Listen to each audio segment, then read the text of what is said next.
Welcome to the July meeting of the Montana Geospatial Information Advisory Council. We are waiting for a couple of more members, but let's go ahead and start with introductions. My name is Jenny Staff. I'm the Montana State Librarian and I'm the chair of the Geospatial Information Advisory Council. Alan, let's go to you. Yeah, sure. Hi, Alan Armstrong, Bureau of Land Management. I'm not Billings. I'm the federal government representative. Good morning, my name is Eric Spangenberg. I'm with Lewis and Clark County GIS, and I am the Montana GIS professional representative. Karen Cohen, I'm with the DRC and the state rep. I'm Maureen Sealander. I'm the Custer County GIS manager in Moss City, Montana, and I represent county municipal government on that work. Valentin Hoff, from the University of Montana in Missoula, represent Montana University System. Brian DeMarco out of Tep Bank, Montana. Work for SAI Communications and representing a tribe. Sorry, Lee, you're right when you're walking through the door. We're doing introduction. Okay, Lee Mackholtz, City of Missoula GIS manager, local government reps. We have a forum. Erin Fashway, State GIS Coordinator.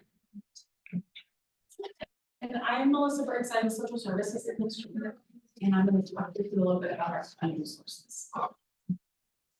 And Rebecca Camp, I'm a data coordinator at the state library.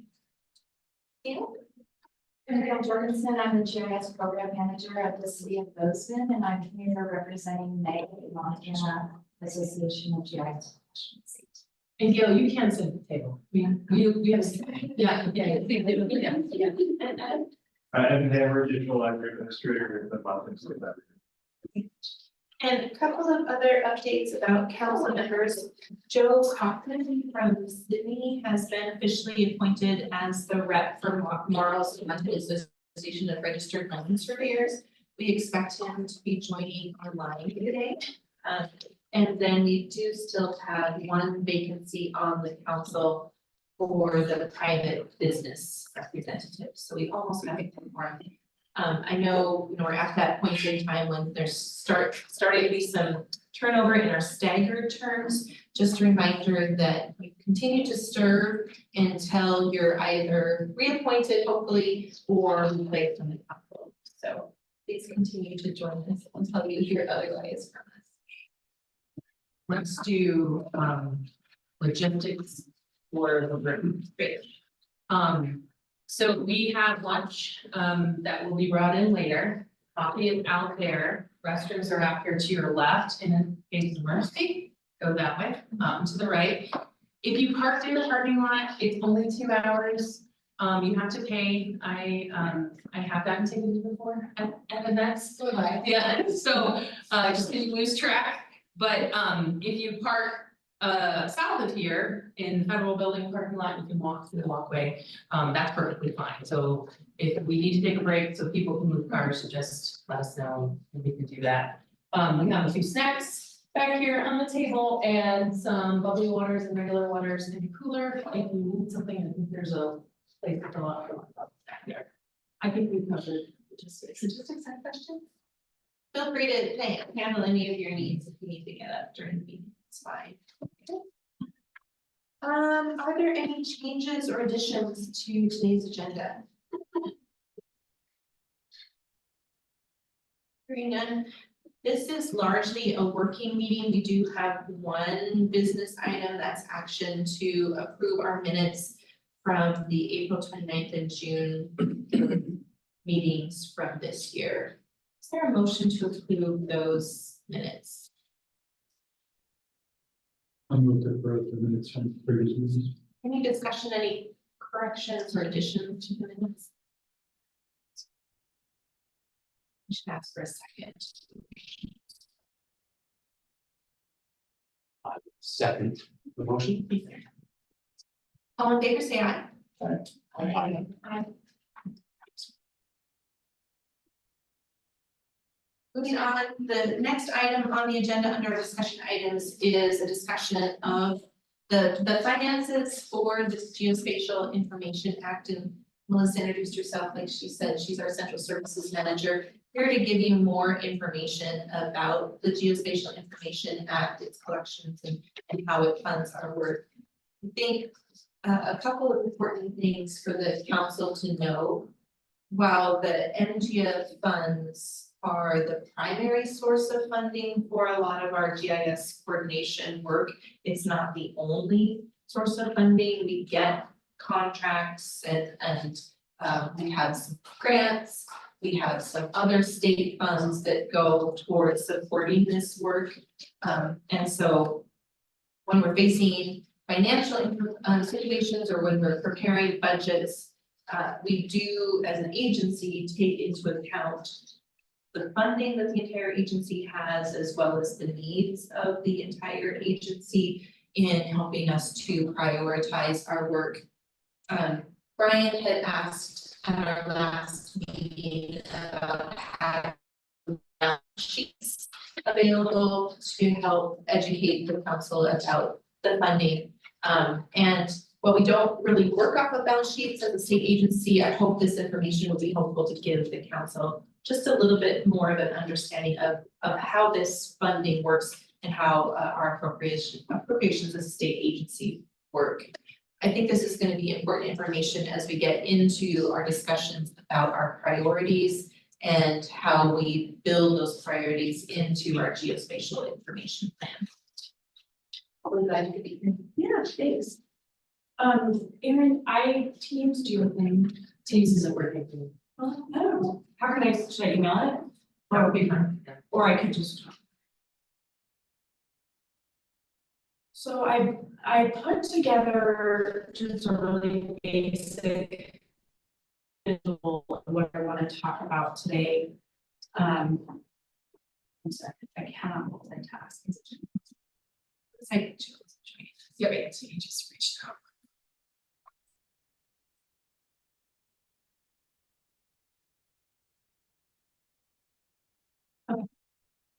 So I put together just a really basic visual representation of what I want to talk to you about.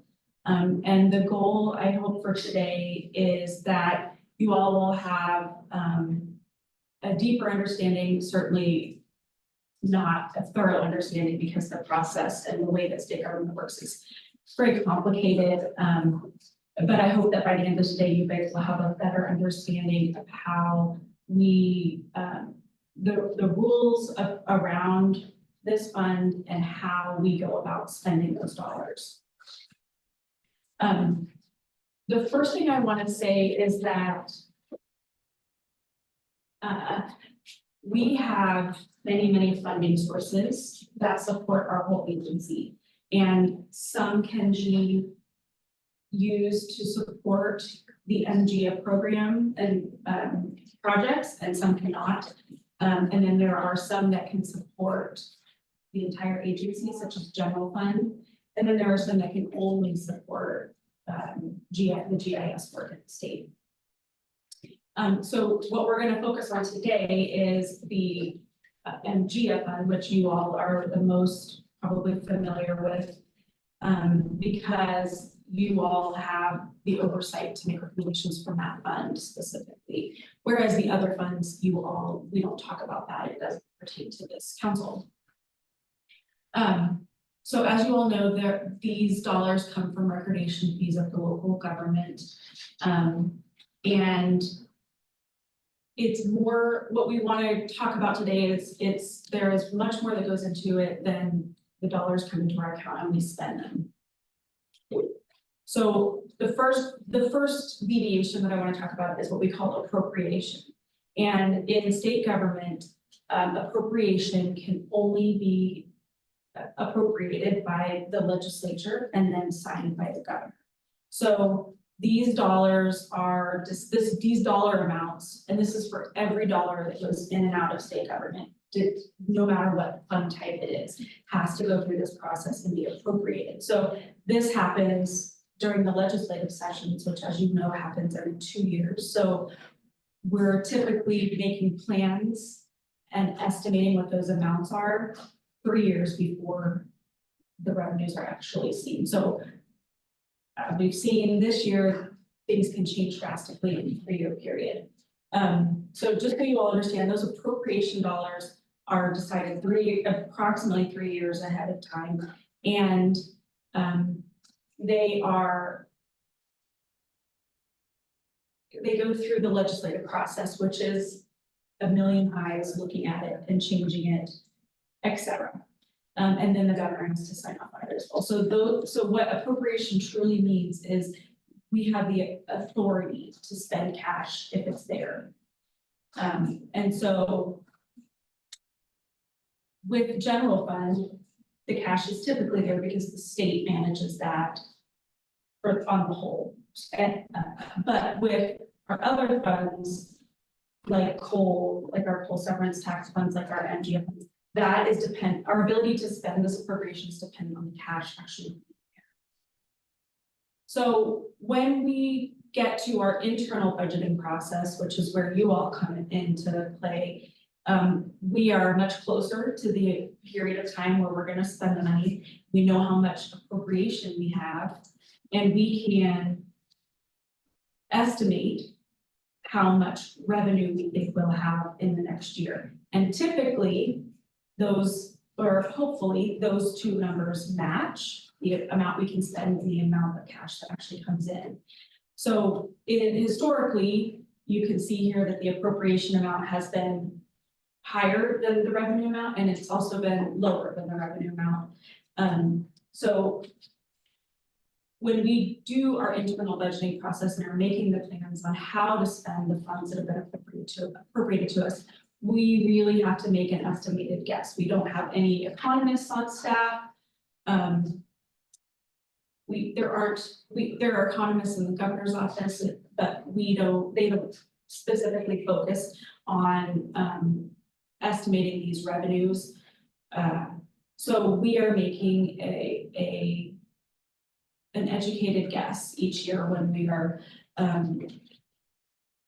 when we are deciding how much revenue we think will come in, how much we can include in the budget.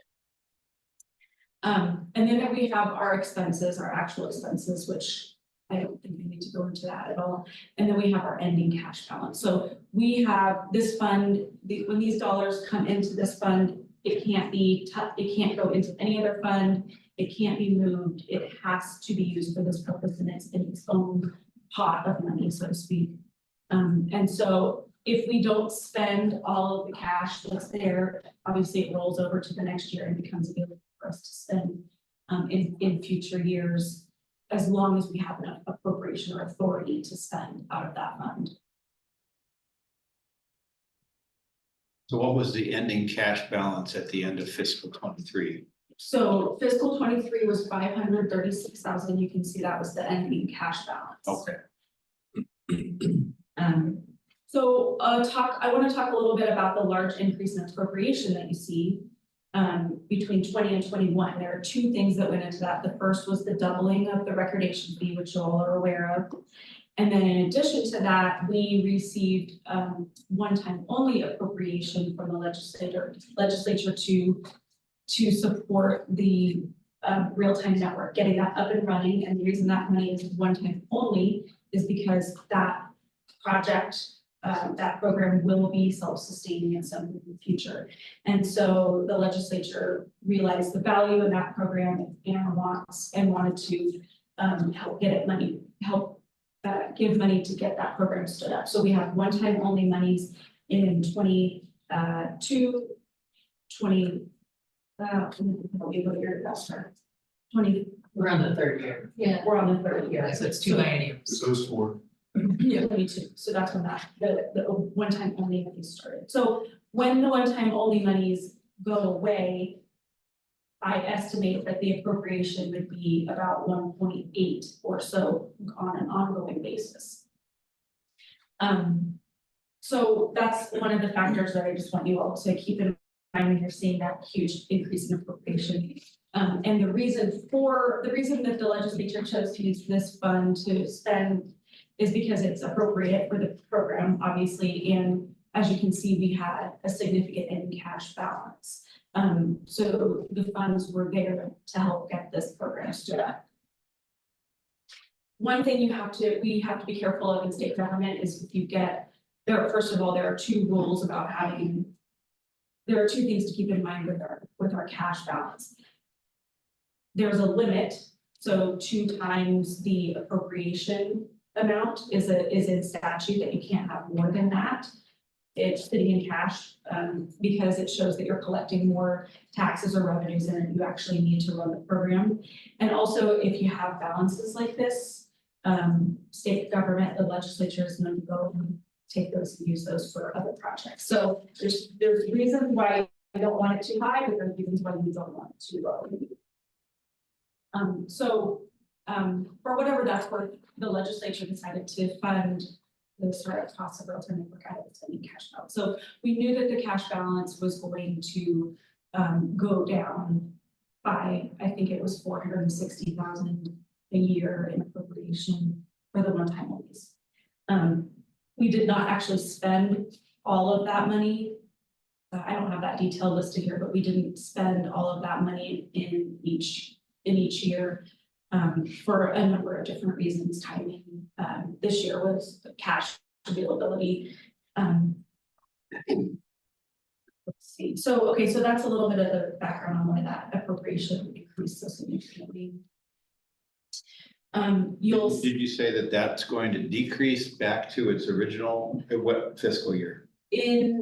Well, it depends on what happens with the legislature this year. We will not, that fund will, real-time network will not be fully self-sustaining until we estimate 2029 or so. So the legislature may give us additional one-time only monies. We'll have to talk with them and explain that we have cash concerns. And so we'll have to see how that plays out. There are other options, somebody could run a bill to fund one-time onlys out of a different funding source. There are endless possibilities. So I can't tell you that for sure. If OTO monies are not get granted to us out of this fund, then the appropriation amount will go back down to about 1.8. Yeah, and that number changes from session to session because of what we call present law calculations. So that's just basically inflationary amounts that they estimate. So the appropriation number is really like, it's an estimated budget max. It's not fully funded. In certain funds, that's correct. Okay. So I think maybe that's what skews the data going year over year going forward. And I get it, it's a max because if you don't set it, you limit what the budget could be. So it's almost like there have to be I guess a projected, right, a different number. Right, yeah, we project revenues from year to year. Yeah. Literally the mechanism that the legislature and their analysts use to set the appropriation for the ongoing appropriation for our funds, not the one-time only in 2021 when they doubled the fee. They just looked back at the 5-year average and based that appropriation on a 5-year average. It wasn't based on any kind of. I think that's great. Yeah. I think that was wise to do, right? At Yeah. least you Yeah. increase the max of its funding. Yeah. Comes into the program. If it's not, now we are where we are today. We just have to make an adjustment. The ending cash, does that roll over year over year? Yes. Okay.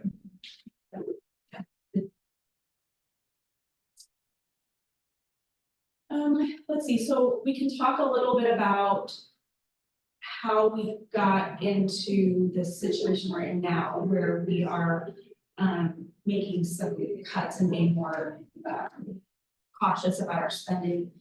So if you look at the revenue trend around 2021 and 22, you can see that this is where the COVID cycle happened.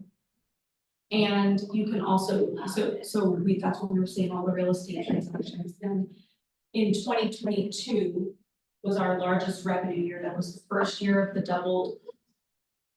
Am I saying that? Yes, that was the first year of the double fee. I can't keep the years straight anymore.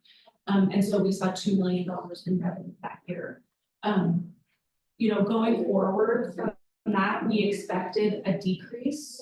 We knew that we had hit the bubble and we were gonna start going back down. But the 1.3 revenue was pretty surprising to us. And so one of the things that I do want to mention is that the revenue, we look at it on a monthly, the revenue coming in on a monthly basis.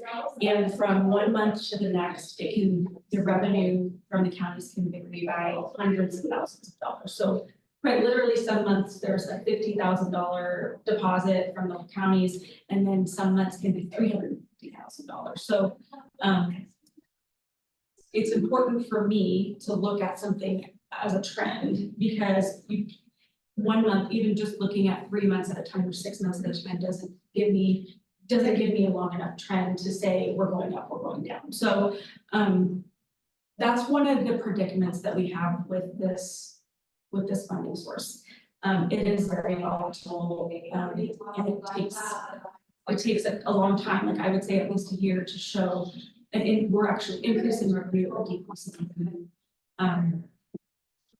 So the decrease from 22 to 23 was pretty significant. When I look at the ending balance of 500,000 in 2023, you know, I knew that we were going to be eating into that balance. So that wasn't that alarming to me.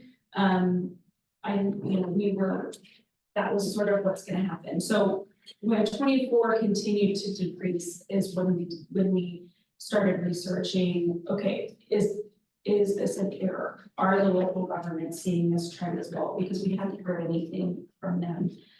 We engaged with the governor's budget office to help us get answers to these questions.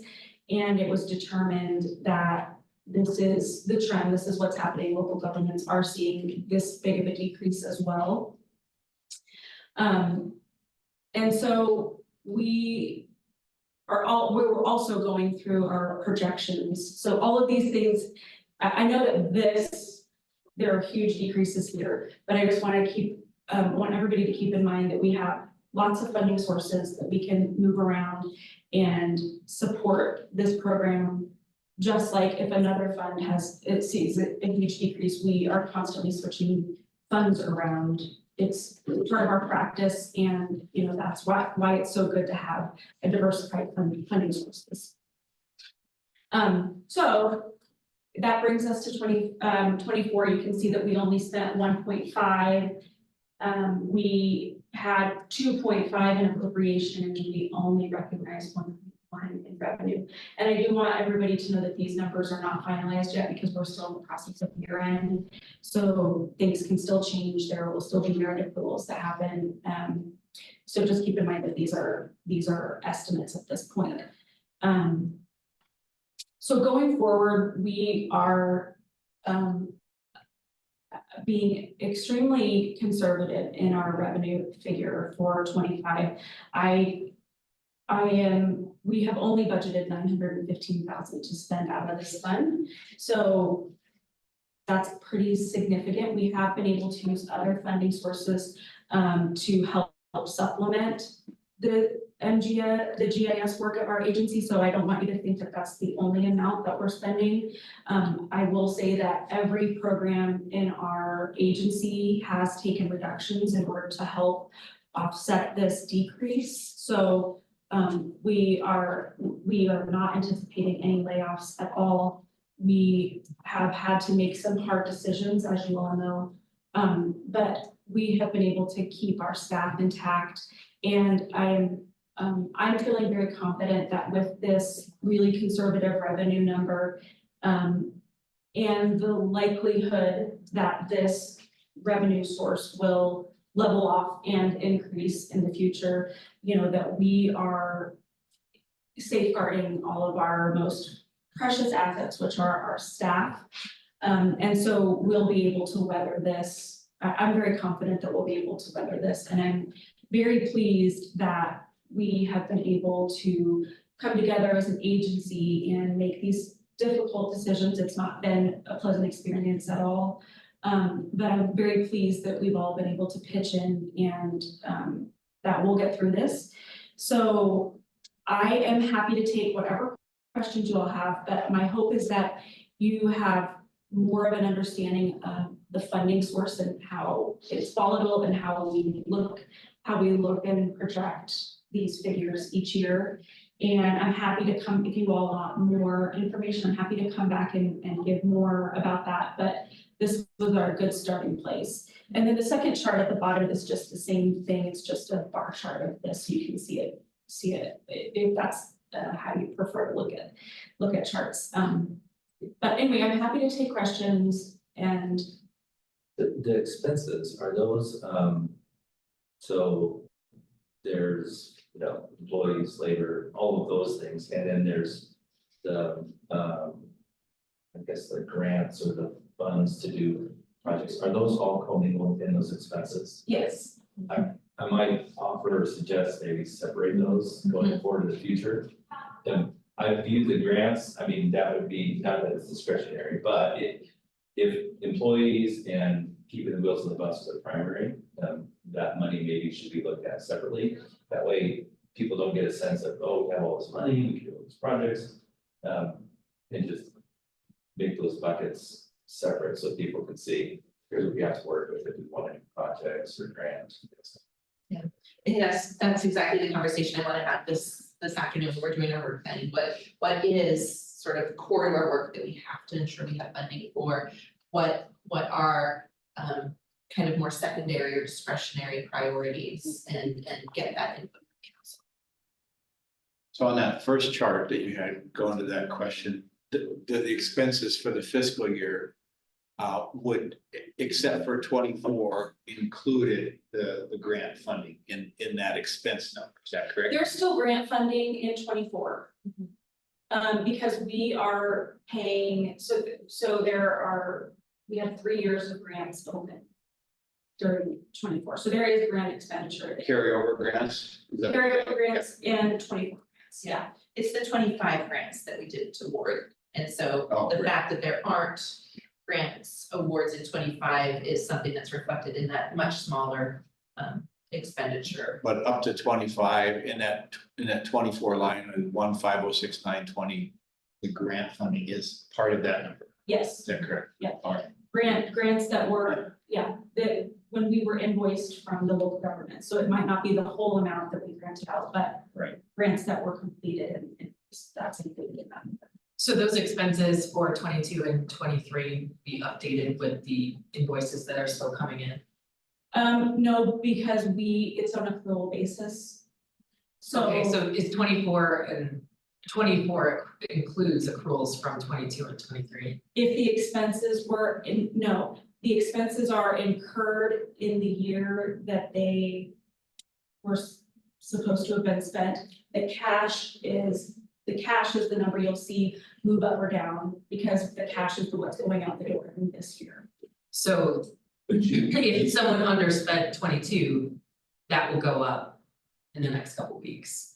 We have paid I think we've paid all the grant. Okay, so they've been updated. Nothing should Okay. change, yeah. There are other expenses that we can move off of. What we'll do is when we get to the very end and we have extra funds, we'll move expenditures onto other funds that can tolerate more expenses in order to decrease that expense number and increase the cash number. Revenue breakdowns would be nice to see as far as, where the money comes in from the special funding at the county level. Do you mean by county? You'd like to see a breakdown by county? That would be nice. I know I've seen that before. Yeah, it's out, we have it, Yeah, I can pull it up. but I'm just thinking, just out of the box here that, in the federal government, we have what's called the Paperwork Reduction Act. So we are actively and have been for years reducing the amount of paper that gets created. And part of that funding is per sheet that gets recorded at the county office. I'm just concerned that in the future, those numbers might decrease paperwork wise, because it's per page that gets recorded at the county. This, I do too. And so as as realtors and title companies increase those pages, we get more money. Well, is there any effort at that level to reduce the number of actual physical pages, which would significantly reduce our funding in Yeah. the future? There's actual statute that describes what has to be recorded, literally like the size of the pages and the margins and font and all of that. So there would have to be a change in statute for us to see that kind of impact to our revenue. That doesn't mean it can't happen. But This might be something. on yeah, the we horizon. would be aware, the legislature would be aware, obviously local governments would be impacted by that too. I do believe it's still a digital process, whether it's actually printed or not, so they're still maintaining those number of pages, even though it's digital in nature. You know, Even if it's just submitted, if it's just a PDF of 30 pages, it's still billed out as 30 pages, whether they're scanning. I think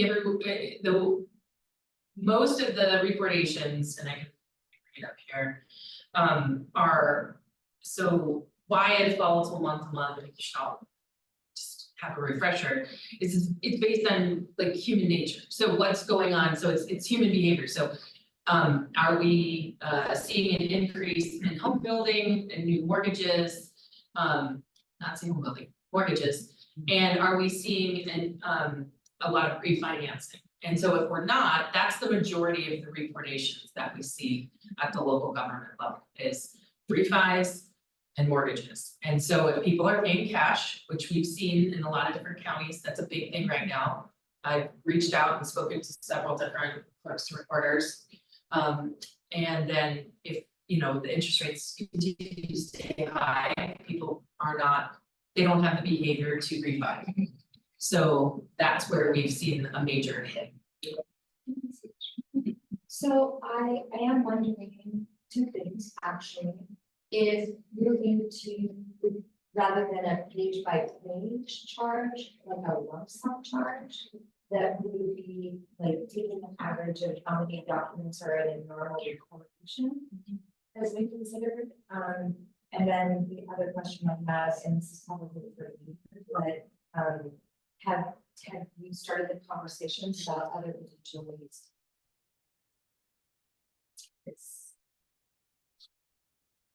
I don't know how a lump sum would work. It's an interesting idea, or like an average or something like that. And again, this is something that's set in statute, so we would have to involve the legislature and local governments who also. The actual total dollar amount per page in statute is closer to $8 or $9 a page. And I believe I'm correct that some other kinds of documents actually have higher per page fees. We get one portion of that for GIS. Local governments get the bulk of that kind of funding. So any questions about changing that process would involve them, the legislature as well. We did have a meeting with our interim budget committee, that's a legislative committee in June, and made them aware of the situation that we're in. We've not got to the point of talking about other options or solutions, but they're definitely there. I think, maybe go back just for a second. You want the Yeah. So, let's see here. 18 to 19 was right around 9% increase. We know we saw anywhere from 25 to 30% between 2019. Your budget back in 25 is, you're back to 10%. Let's say it looks responsible, and it is great. I think it's just the reality of the market we've seen in the last couple of years. There's something you can do to predict that. I think creating maybe a secondary funding source on projects or something like that is probably just might be sense that they see this.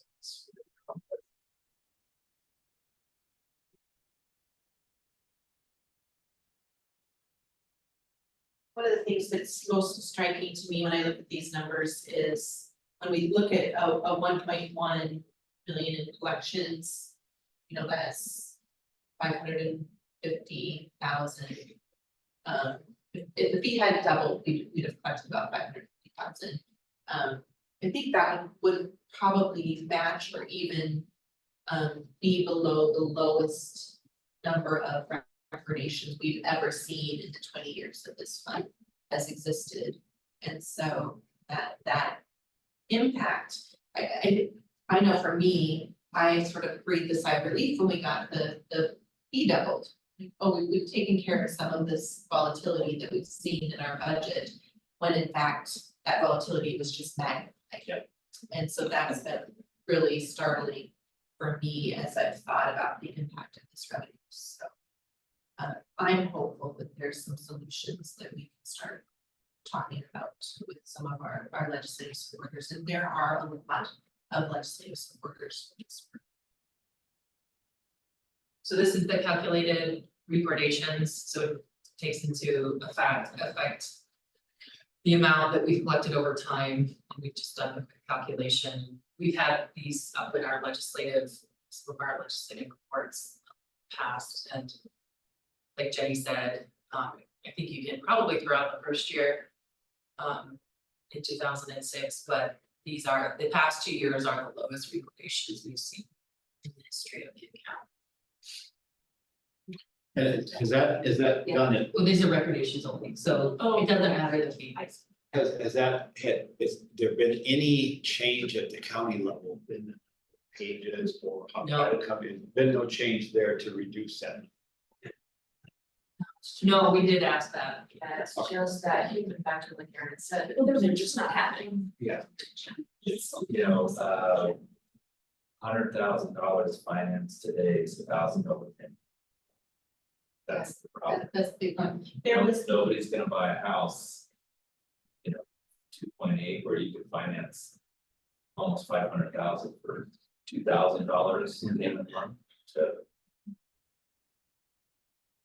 there was one piece of legislation that we're aware of that had at least some impact on recordations, especially in some of the larger counties. The last session, they passed a family transfer act that some local governments probably know more about this than me, but it changes how subdivisions can occur, which my understanding is, if there's a family transfer, there's less paperwork required that reduce the number of pages in those particular instances.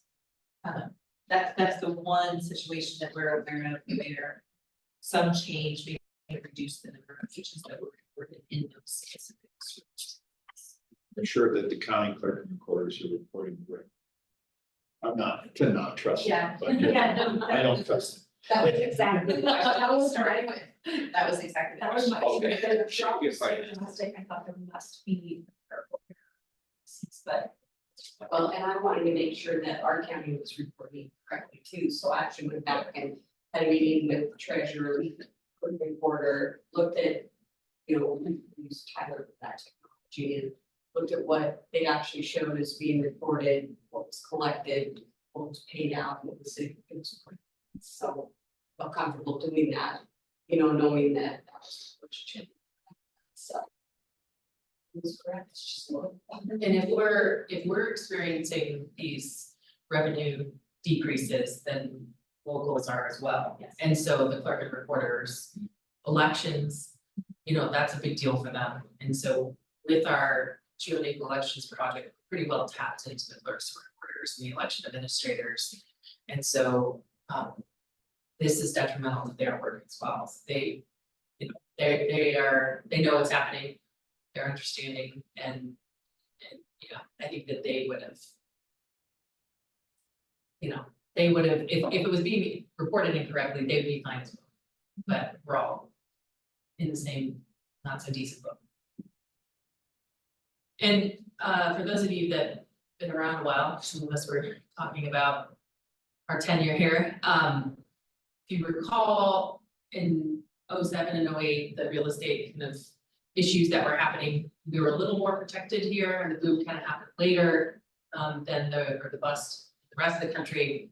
But those 7 and 8, some of those big monies were from the oil transactions that were going on. So if you recall that, was a lot of leases and that's a really big document.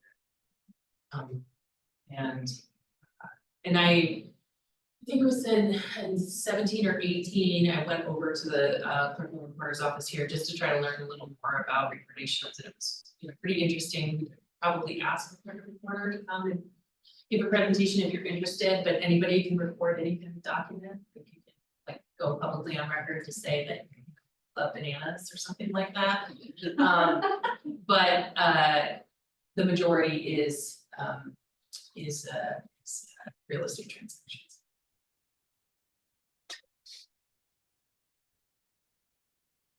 Other questions? This is perfect. Thank you. I hope this was helpful. Okay, hopefully better news next year. Thanks. Another thing I just wanted to mention is we do have a financials dashboard, and on that dashboard, we include the balance in the account as well as our quarterly financial reports. And so that would be a part of your standing reports at every meeting.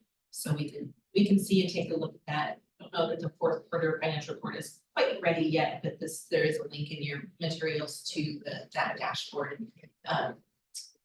And as Melissa and her staff finish out fiscal year end, we'll have a final fourth quarter financial report in your September.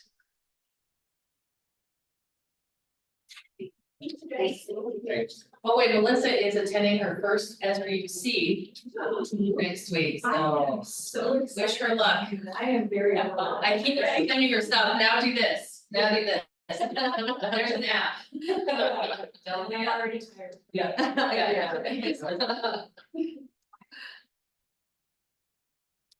Did you?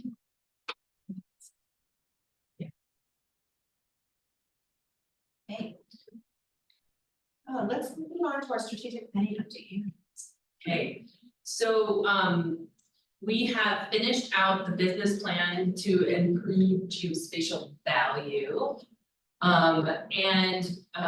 So this was completed at the end of May, and we worked on it was continuing the same subgroup, so Lee and Troy, Michael and Evan and Jenny, when they were available, were able to work through this business plan with our hired consultants at Geo.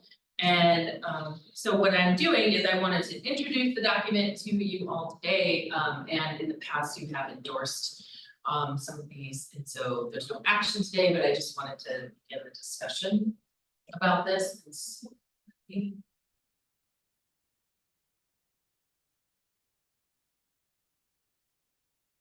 Okay.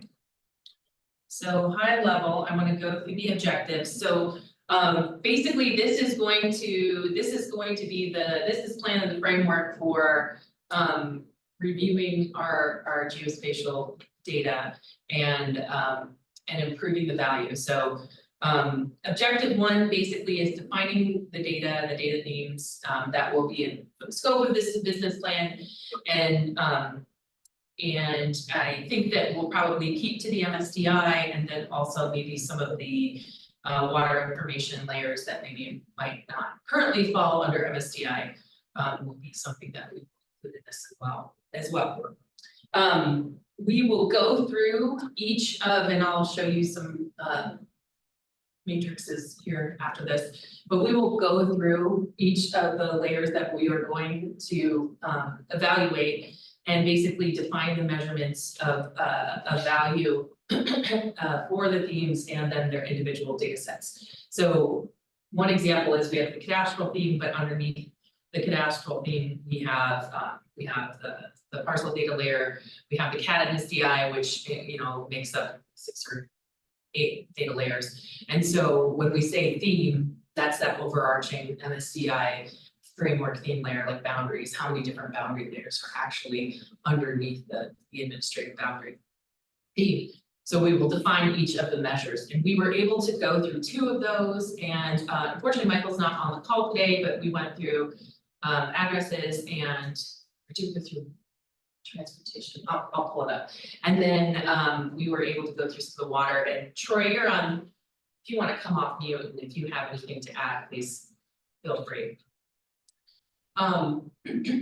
So we've gone through two themes as a test run, and I guess to build the framework to kind of train the trainers so we can then go through the rest of the MSDI themes.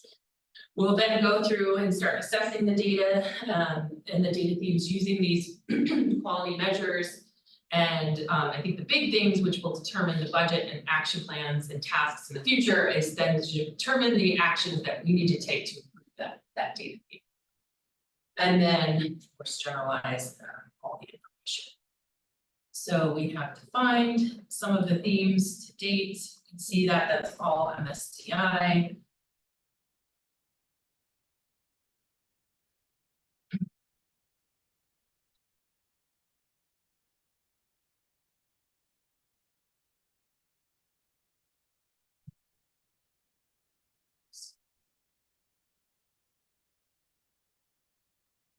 Okay, so the here is a copy of the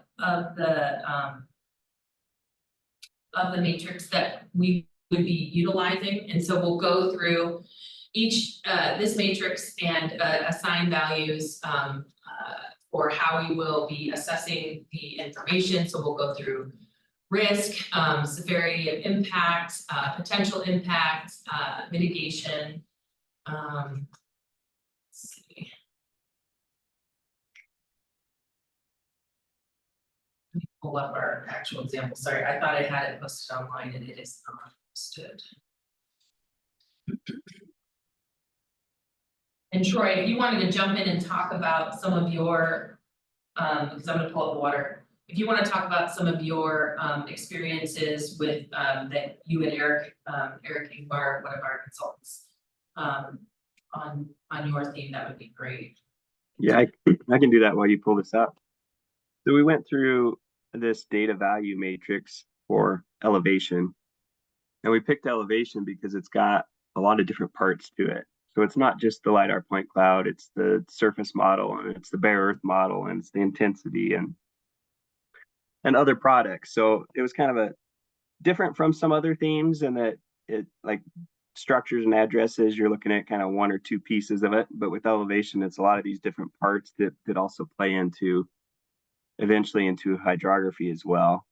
So we had this spreadsheet, this matrix, we call it, of these handful of different measures for data value.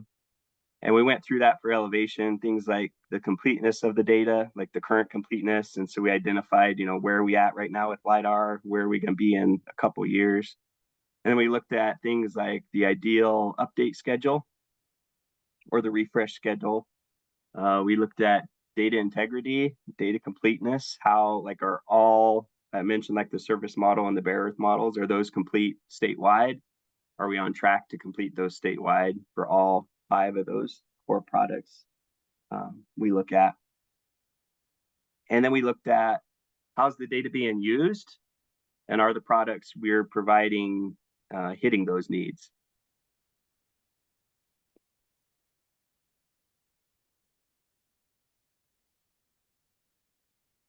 It's like the next one down there, Aaron. Oh, you want to bring up? Yeah, no, that works. Yeah. These were the different theme, the different categories we went through for the elevation theme. Is this the matrix coming up? It's kind of, I've got a bit of a lag here, so just give it a second. Okay, yeah, here we go. Oh, here we go on my screen now on yours. Okay. Okay, yeah, so here's each of the different categories. So like this first one, that's the overall summary. So if you go down just a little bit, Aaron, just so you can look at each of the different categories that were considered. Right, and I am moving, it's just, again, taking a while. Sure. Are we too far down, Troy? Which page? I think I'm even seeing more of a lag, like I'm. Okay. Sorry. No, it's okay.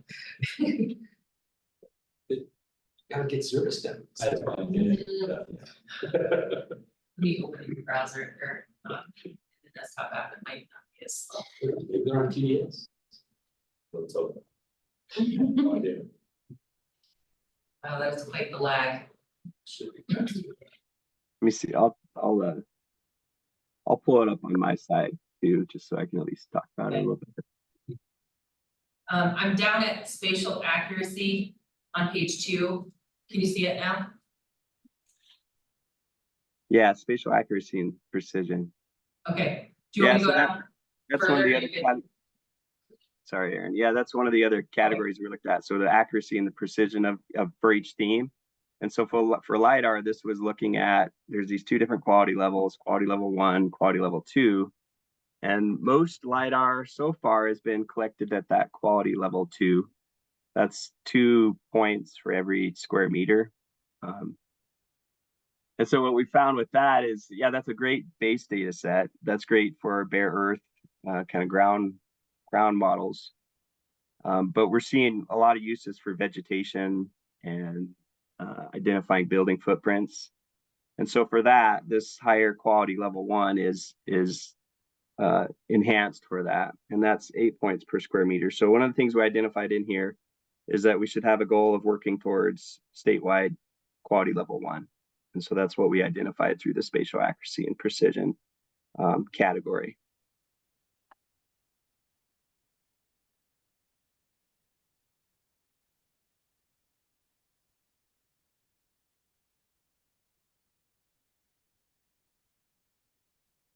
Consistency.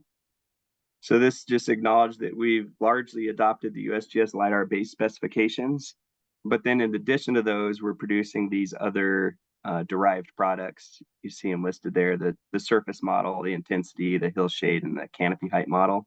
Like those canopy height models and DSM haven't really been an objective of the USGS to this point. And so that's something we identified that's important for the state and important products for us to be putting out there as part of the elevation theme. So that's consistency.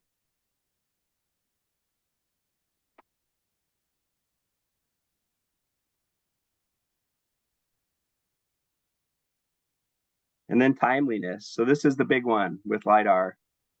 How often are we going to try to get statewide LiDAR, or what would be ideal? And this really was about what's ideal. And that's what we've identified it, that kind of the 5 to 10 years would be ideal for the state, with higher frequency in major change areas.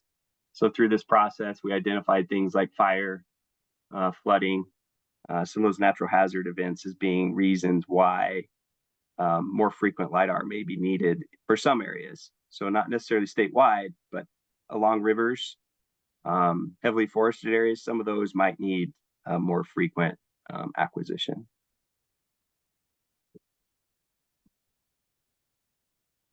And then integrity, this was the one about going through our products to make sure they're really hitting the needs that we're hearing, how LiDAR is being used, and if the data is meeting those, and that if across all the data sets that it's consistent integrity across all the different products. When was the last one? Yeah, last one was relevance. So make sure that LiDAR products are useful. And then this identified also things like, how can we make sure we're promoting the LiDAR program and that LiDAR is available, and how are we reaching people? So this went through our LiDAR data use survey, and then doing a review of that every year or every 2 years to just understand how the data is being used, so we can make sure we align our products up appropriately. That was the last one, I believe. So we went through this with elevation, like I said, and then we also went through it with structures and addresses. And the idea here through this plan is that we would do this for each of the themes. We'd go through this spreadsheet and through working groups to explore each of these categories and make sure that the themes are doing well for the various needs. And so you can see throughout this document, we discussed what the, what it's at currently, what the near-term needs are, and then what the long-term needs are. And so we ideally will start going through each of the framework layers to address this and come up with a plan, and therefore set our goals, and make sure we're reaching out to our stakeholders so that, we're doing the best to get a good representation of the community of users, so that we are, it's not being done in a vacuum, and that we're well aware of the needs of the users, and that during that time, then perhaps like they could bring those issues to us. I think one that we've seen a really big change in request for how the data is being currently collected is land cover, different types of uses for land cover data, especially by local government planning. Planning in general. And then I think imagery is a hot topic right now, and we're going through a process of understanding the current needs, doing needs assessment right now, the imagery working group. But then we'll go through each one of these data value improvement plans to assess how we can improve each of these. You would add it? Yeah, I think the piece I'd add, just for context, is, some of these seem pretty obvious. A lot of you guys have worked in GIS for a long time, oh yeah, of course. And we've certainly looked at a lot of these things over time as we've thought about how to develop themes. The important message here is that we're trying to document a consistent methodology that we can use for across the themes to make sure that we're doing this in more standardized way. Thank you. This matrix here, which I'm trying to open, failing, is what we will use. So we'll go through each one of these categories to determine. So this is the matrix we start with. We'll go through each one. So this is what Michael had started with for structures and addresses, and this is what Troy had started with for elevation. And so then we'll go through each one, like what's the update frequency? What's the ideal update frequency? What's the archive frequency, spatial accuracy? A lot of times this is kind of in some heads, not like thoroughly documented, like Adam had said. We'll talk about the completeness. What does it mean to be complete? Precision. I mean, these are very, basic things that I think our theme leads are very intimate with, but this will be to a better job of documenting, so that others can have a familiarity with how we manage our data layers. So we've got timeliness, business relevance, and then markets. And then we would just go through each one. So here's an example of some of the layers that we went through with Troy. So you've got LiDAR, point cloud, and contours. So we would do this systematically, probably based on priority, perhaps developed by the council with staff input, and then just availability, obviously with staff time. But we would like to start working through many of this business.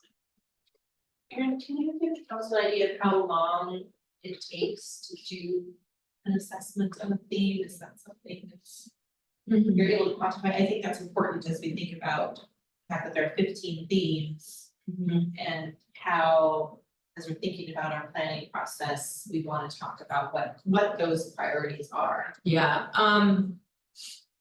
Well, Troy, we do have it in, I think it was notated in the business plan. Just look at how much time we estimated. I would probably add a certain percentage of time to that, because generally speaking, we've noticed that it just takes us a lot longer than what was estimated by the contractor, and that is something we have been working on, saying I think we're underestimating some of the timing factors here. That matrix is a good question. Troy, if you want to kind of talk about the timing, I know it took place over several weeks and several different meetings. Yeah, I think Michael and I both met with Sanborn. 1 hour meetings. I think it was 2 or 3 times. I know I met 3 times. I think Michael might maybe only twice. So that's 3 hours there. But the main thing, that doesn't include my time of kind of prepping ahead of time and filling out the matrix. That was just discussions working directly with Sanborn. So probably bump that up to at least a half a day there. And the other thing with elevation and address, that was just Michael and I. I think what we still need to do is then go back out to the larger community, to our working groups, and revisit this with them. So there's that additional time as well. And that's Michael and I both intend to do that for elevation and structures is get back out with the working group and go through this with them. I'm sure there's things as individuals that we miss. So there's that additional time too. That's helpful, Troy, thanks. Mm-hmm. So there is a contractor that we're using for this Sanborn, you said? The contracted, so it's Axio turned Sanborn, because they were bought out by Sanborn, but, they developed the business plan and took us through 2 of these. But that contract is now complete. So you're on your own to the rest. Yes, that's correct, yeah. So they guided us through the first part and, but like Troy said, still have to take it out with the working group. To get input. The time to access each team. I would believe so, yeah, I think boundaries is probably gonna be. Maybe boundaries will be easy because we have pretty good understanding of, that's the other thing is if it's something that we're, working on. Most things we're working on constantly, but due to geolocal elections and some of those workflows, that information is dictated to us by law, timeliness and whatnot, and so I think that it could take longer for some of those things that have the self layers. Because I don't know how many we're up to now, 20? No, 40 some battery layers. Oh, wow. Yeah. This might be a dumb question. So the system that we use, right, we're using consultants to develop new applications, and we have developers that implement to develop those. So we are working, so I'll talk about the spatial data infrastructure. So there are occasions where we might use hired consultants to help with data collection efforts. Most of the themes that we are managing internal to the library are managed internally.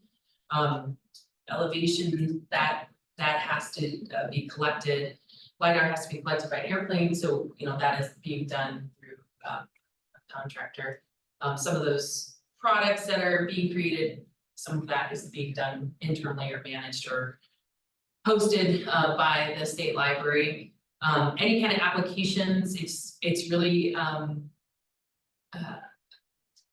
dependent upon the theme. Any kind of applications that we create could be developed by an outside contractor. Do we have a large development staff? No, we do not. We just went out to have the cadastral redone, and that was, we hired a consultant to redevelop that for us. We just do not have the staff to do all these internal large application development. Our new method, I guess, and method, or we call it, for any new application would be to try to do it as much as out of the box as possible, not customization, so that we can keep up with updates over time.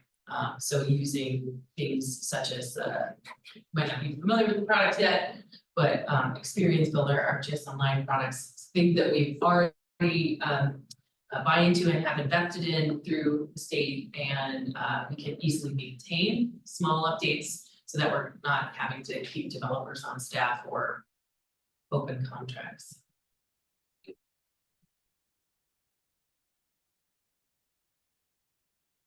I'll probably, I think I want to dive in a little more, Jenny, before I give a better answer about time. Yeah, for each one, and maybe I can have that. That sounds good. I do think as we start talking about how to prioritize data evaluation as part of the geospatial plan, that's important for us to do. Yeah, and so the matrix shows, and this is all online, but I will show you. Matrix shows 96 hours. I'm not really confident that. I don't know if that, I don't think that's per name. I think that's So Troy, is that your understanding as well? 96 I didn't plus see 20. it. What was that line? Let me scroll up.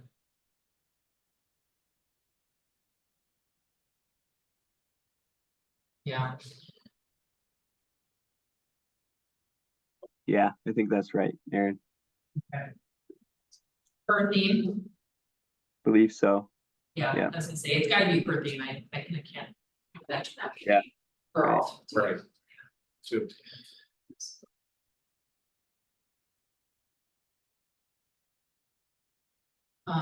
So if you could all take a look at the business plan, it's posted online, you can get it through materials. You can actually in depth of time estimates.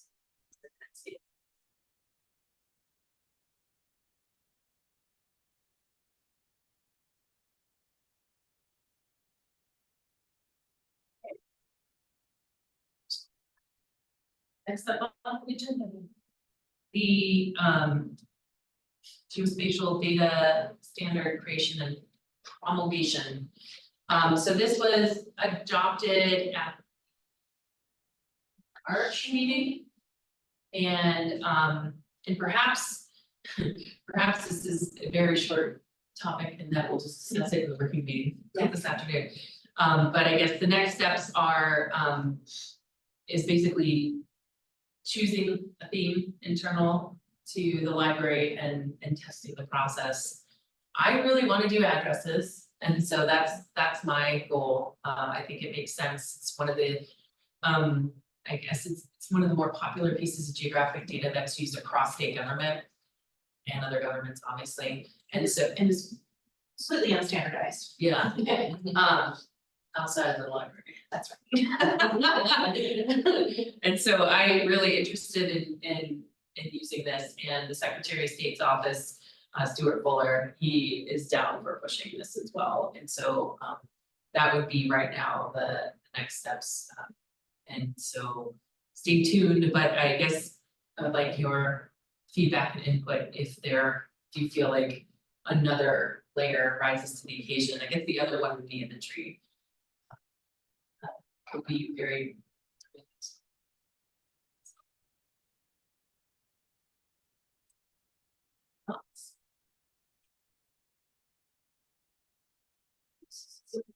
Appropriately. It has both a private, public, application, brings in potential dollars in the program. So it feels like good, this is some. It's difficult to say that it's a lot. Sure. Something there to reference. It's a great point. One we might have you make soon. Yeah, and I think from our perspective, just the city, moving the data to the county with some like data, it's one thing to consider, but then also as we annex into the county, our grid system is different from the county. And so standardizing that across the state would be huge. And the other thing that we see is that our location ID layer, our addressing layer was created in the 2000s for a completely different purpose than NG911, which is how it is being used now. And so moving our data into the more current format is a challenge, and integrating it with the county to the state. It's a huge topic, and definitely worthy of consideration.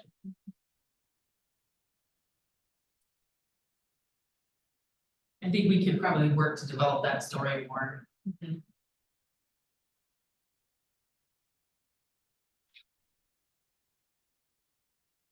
And Gail, I will say that once we take it through this body, obviously we will work with Megip, and I think it'll be good for us to continue to maintain our relationship, because at some point we're going to be calling on Megip to either be a part of the group itself officially, and whether that's your tech group or your tech chair.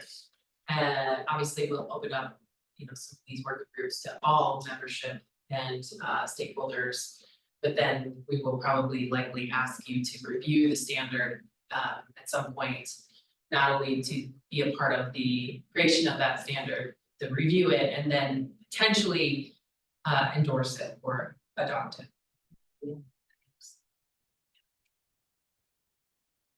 We add one more color to this. Yeah, Yeah, just that final standard there, maybe make that one red. You got enough room in that color key. got it. It's just out of it. Which one? This guy here? No, the one that's up the middle, it says final standard. Okay. Yes, finest. Okay. I was just. Take it on. Oh, okay, good. Yeah, and Aaron, one other comment about Meg and their participation. So we have the local government SIG that is, that means once a month, it's a local and, or a Zoom meeting, but it's people from all over the state in GIS. And I think that presenting there would be awesome. Okay. We can do that. We're always on this call. I know. I love it. Okay, we can plan on presenting it to that.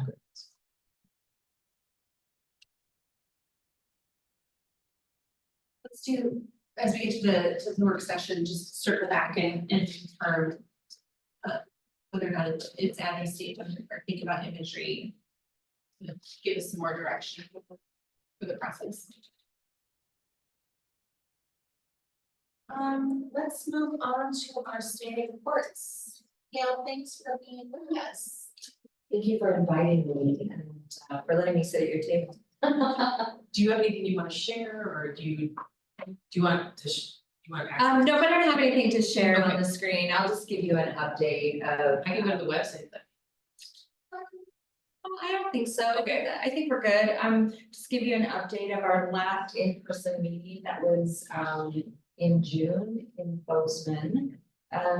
So it was a 4-hour meeting. It was really productive. It was the first time our 2024-2025 elected members met together.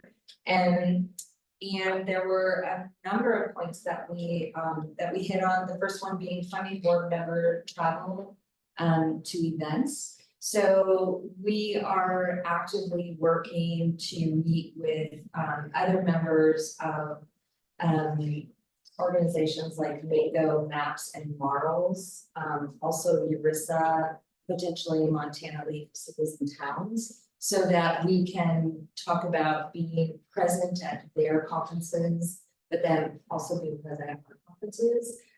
We think that reaching out and having those organizations come to our meetings and us going to their meetings would be awesome for collaboration. So that's starting. We actually did attend MARL's conference this year, and they were at our conference, which was really wonderful.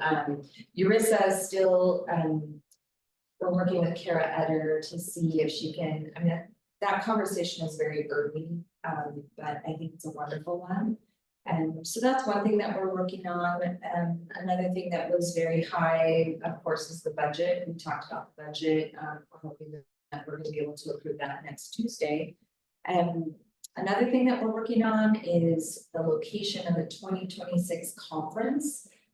Jeff Hedstrom is leading that up, and there's a hope.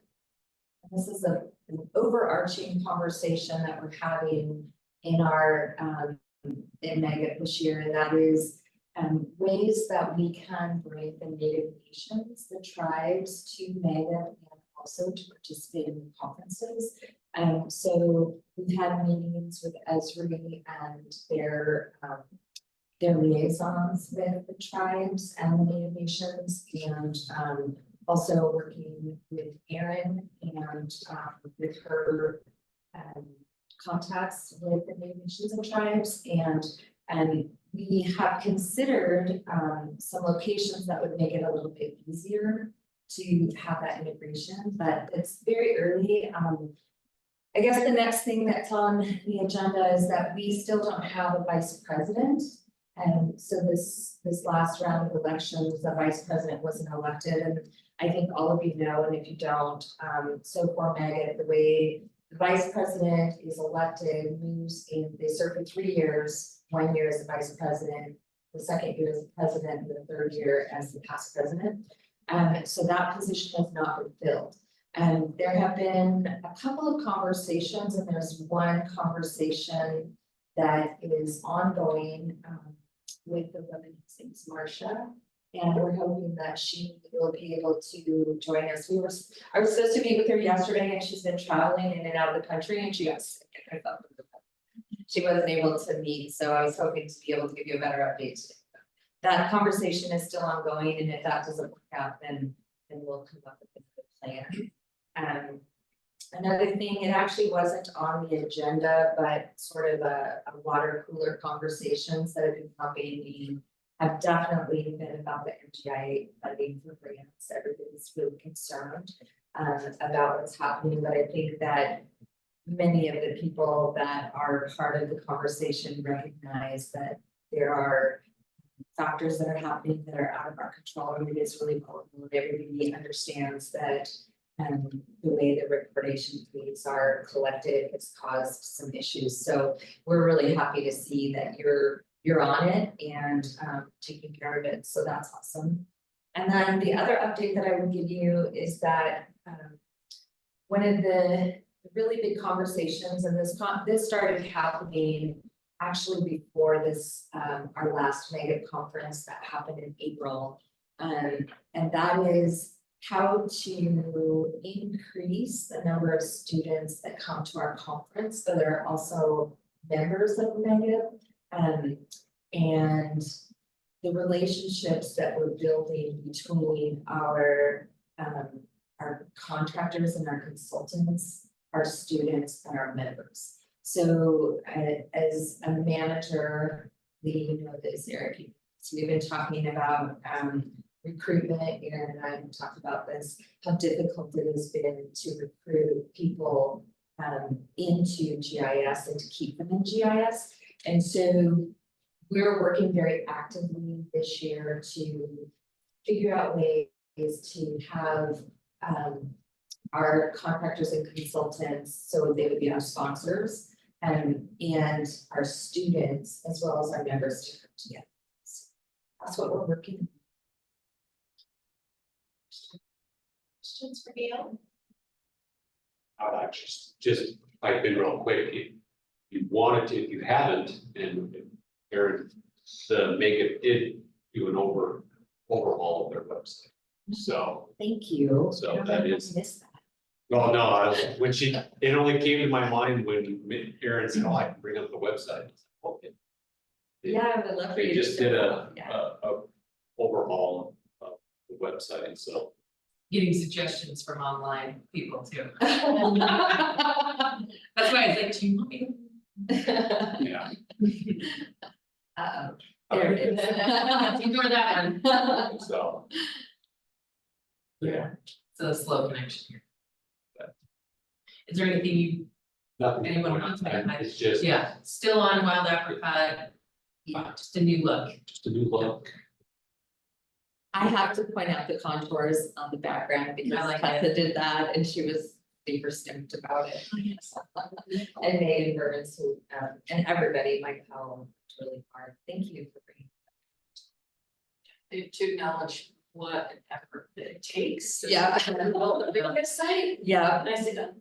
Yeah, they did a really great job, and I do know that there's still, so we looked at it at the June meeting and they had another working group right after our session to finish some stuff up and get it moved over, and there's always the question like, what do we keep, what do we not keep, and so they're archiving some things and trying to make it cleaner. And actually, Aaron, one of the suggestions that you had made, and we've talked about this, is there's always this question about what is the value of Mega, and should you be a member or shouldn't you be a member?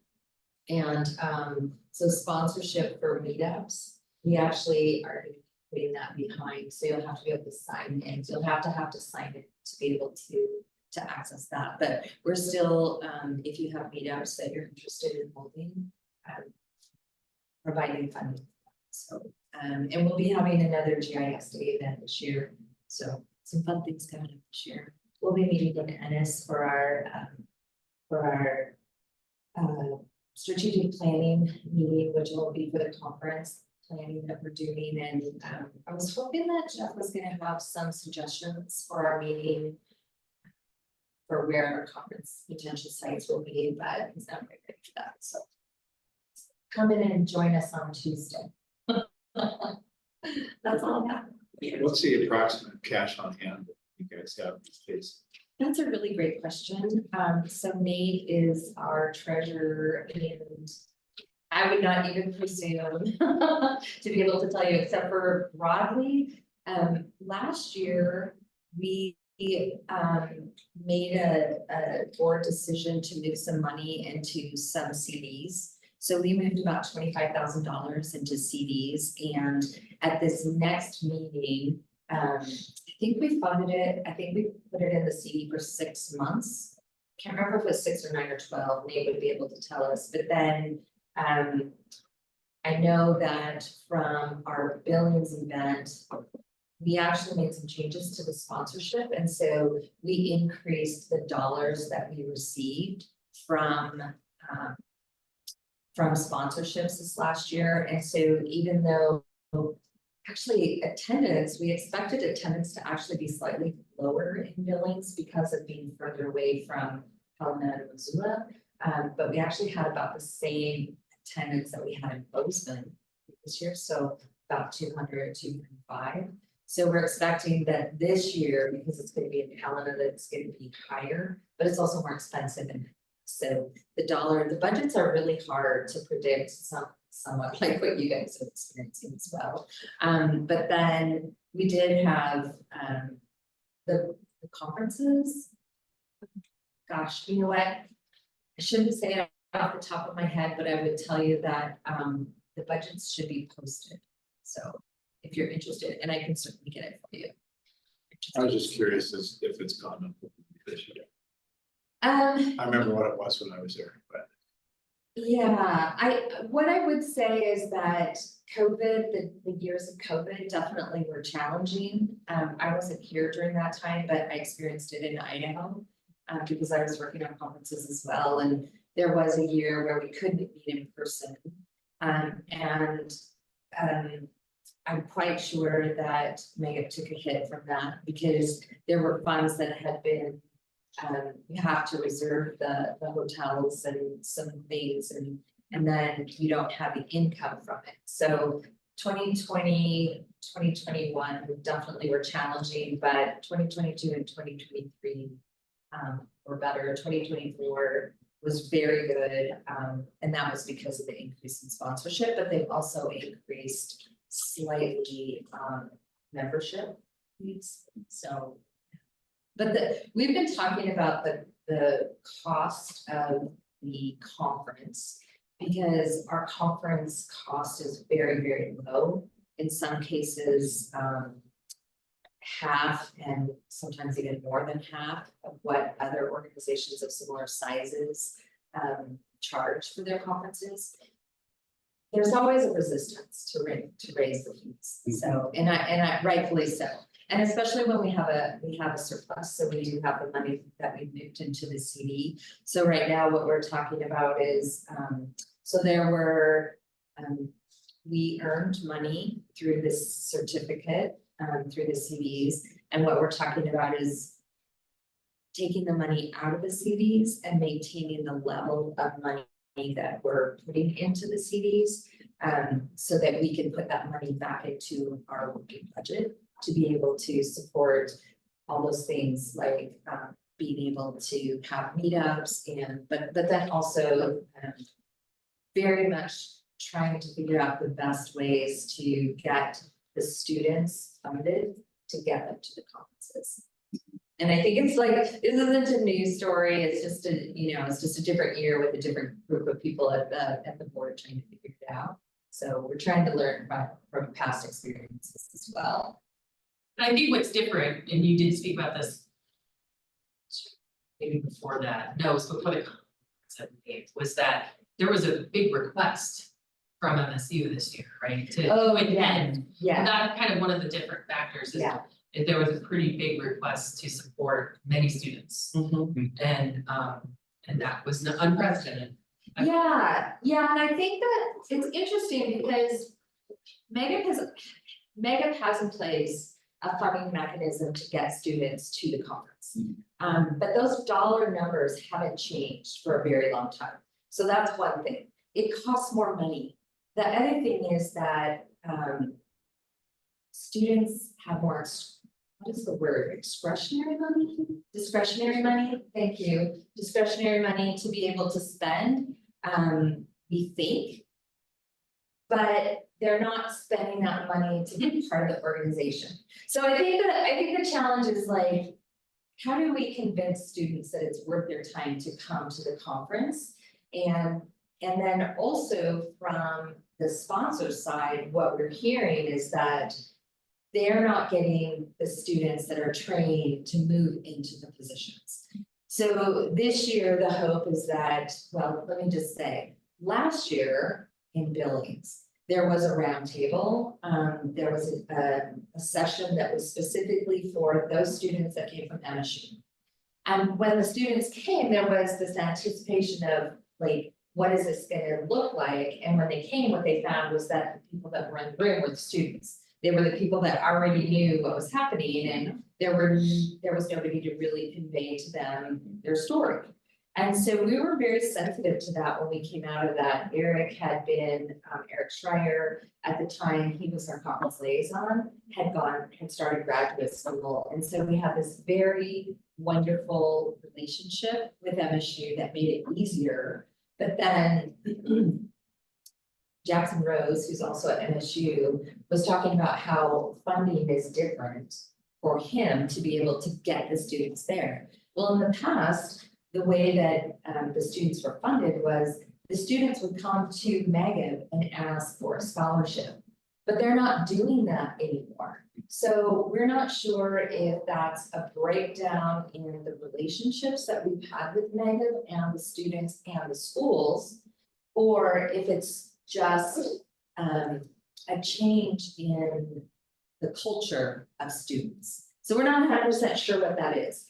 But this year, what we're very much hoping to do, and what we're hearing from sponsors because of the lack of having qualified candidates to move into those positions, is that they're very open to sponsoring a meetup, and we're not sure how that's going to look yet, but definitely having the sponsors in the room with the students so that they can talk and they can have this dialogue with each other one-on-one. So it's going to be interesting to see how that goes.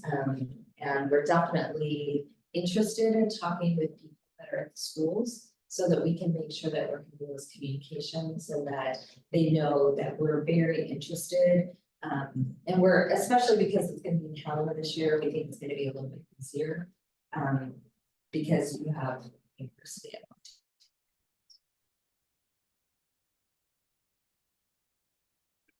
You're fair, I mean, I think it's kind of the way it was. Yeah. We should get more applicants, student applicants that we could fund. So I don't know what's changed there. That's interesting. Just maybe a breakdown in communication with the various schools. Potentially. Well, the school structure, this program structure has changed. Yeah. Like at University of Montana, there is no GIS programming.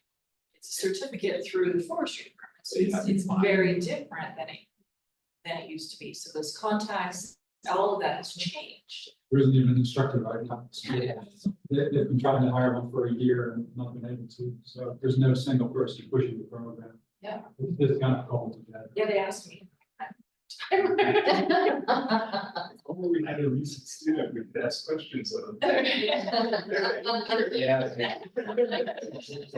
I didn't really, I think it is probably a breakdown in communication, because I didn't really see too much promotion. This is all when I was there, but also, I mean, GIS department's been weakening over the years too, so it's definitely has lots of I think we should partner to make that a point. Or appropriate context of how important it is to have that program, not only in forestry, but to strengthen it further. You know, I work with Frank Dewar, the MSU, and we can continue, and I have gone to give lectures to students. I think we continue to try to do that through coordination through the library, but also just through media. I think that could be really important. I also believe that there could be other pots of funding through the universities that they might not have to rely on Megan. And I think if we have those conversations and ask to make that funding available to those students to be able to attend these things, I think that's important as well. Yeah, I would really love to have and extend this conversation because what we're seeing is, and the ask from last year from Jackson Rose was, hey, we want to bring a busload of students, like a van load of students over. And so being the person that I am, a little bit anxious because from MSU, from Bozeman over to Billings, you all know is the pass, and it's April, so you never know what's gonna happen on the pass. And so a couple of things. So the first one was, we wanted the students to be there all day and the next days. We wanted them to attend the sessions, not just the one for the students. Right. And we wanted them to be able to participate in all of the activities. So the challenge comes in, okay, so we can get your busload there and we can do things with, the fees to get them into the conference. How do we get them to stay overnight? So that in and of itself, as a student and having multiple students and as being the instructor of those students who's bringing those students to the conference, there is this certain the liability of what it would take to get the students there, to make sure that we have the rooms, and to make sure that they have the transportation that's safe to get them there and get them back. Yeah. So there's all those conversations, and I would love to hear any of your ideas about how we could potentially fund that. We're definitely, when we talk about the budget on Tuesday, that's gonna be one of the major conversations is what are we gonna do to make those kinds of changes? One of the other things that we noticed at this conference last year and that I'm very much hoping we're going to be able to change is the amount of money that we give in awards for the work that people are doing in the industry.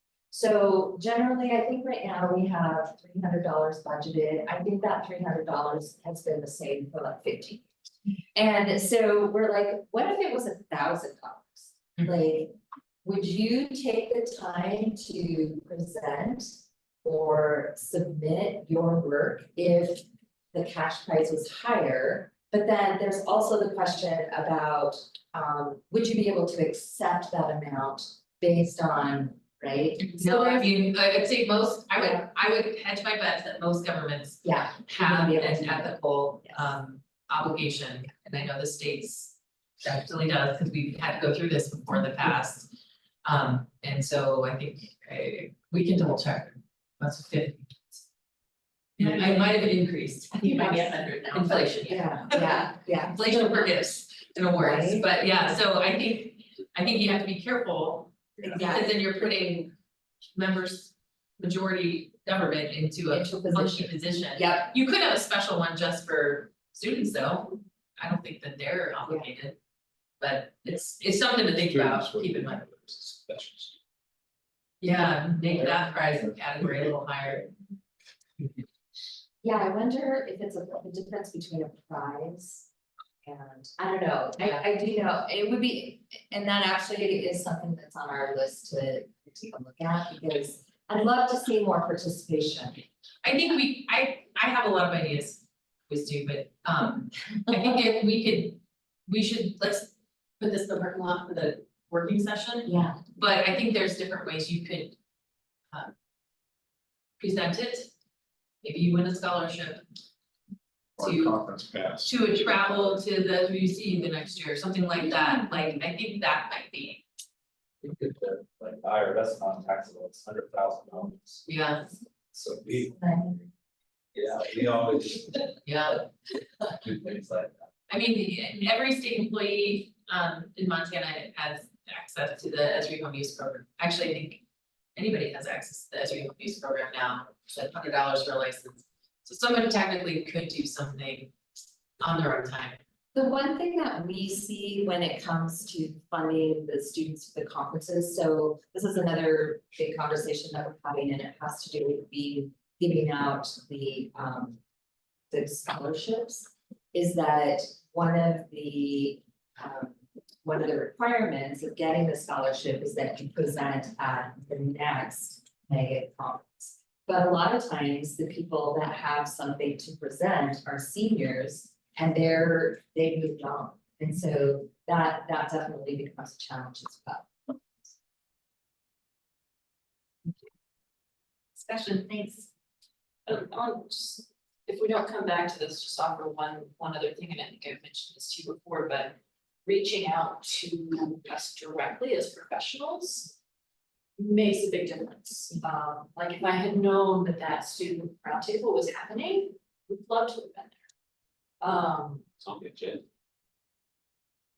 Yeah, but that's true. I'm just saying. That's what I'm saying, reaching out, I mean, I looked at the agenda when I was there, busy enough, so reaching out, making that little extra like, hey, there's a handful of folks or anybody, just even a direct email, like, hey, this is happening, would you come and if you're interested in being a mentor or in some way participating with the students, come and meet them. Pointing it, highlighting it a little bit more, I think would make a big difference. Just personal experience, sometimes I need those things highlighted, but I love to be there, so. I am very much a person that appreciates a personal invitation, so I totally agree with that, and I do think that the building of those relationships is something we're gonna work on this year. It actually was brought up in the conversation that a personal request to attend a session or to give or to present for a session goes so much further than just a blast email, right? And I do think that's the beauty and value of being on team, is that we do have those relationships. I do think also, I'm gonna go back to COVID, it just hit us so hard, and I do think that we're still recovering from it, but I do think that fostering those relationships and those personal conversations are so important, and we're gonna be.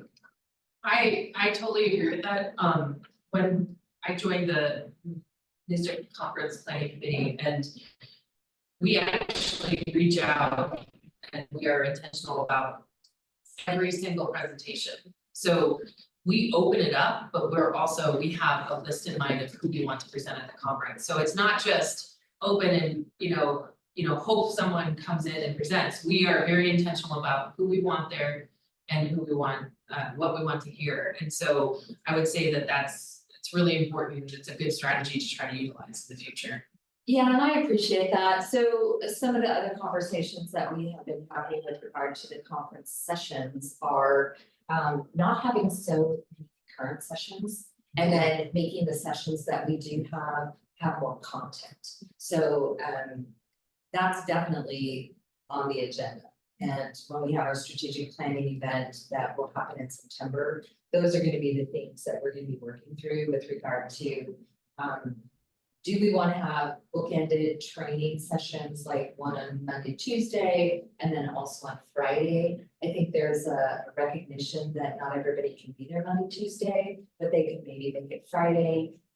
It's always hard for the people that are presenting on Thursdays because so many people leave early. But if we bookended it, then we would have sessions Wednesday, Thursday, and then the tech sessions would be Monday, Tuesday, and then also Friday. So that would give a little bit more flexibility to people. It would also help in the event that we end up having the conference in the location that has a small venue. So that's the other, it would open up our ability to go to other towns that don't have the bigger things, like, so we always generally stick with Billings, Bozeman, Helena, Missoula, and sometimes Great Falls. But there have been some other locations that we've talked about that were like, oh, those would be great locations. They're central to most people, it would be a little bit different. But then you look at the work at the floor plan, it's like, how do you make it work? And then how do you make it work when you only have X number of rooms, but you're anticipating this number? So those are the challenges, and I mean, it's a good problem to have that the conferences are growing, right? I think that's a good thing. But I think also the content has to be, I think we need to be a little more discerning of the sessions. So there has been, yeah, well, I'll stop. I think that's enough information. I can keep going, so it's just stop. Let's move on to an update on the Montana State Records Network. I'll ask you to give an overview of this information. Just a couple of quick items to update you on.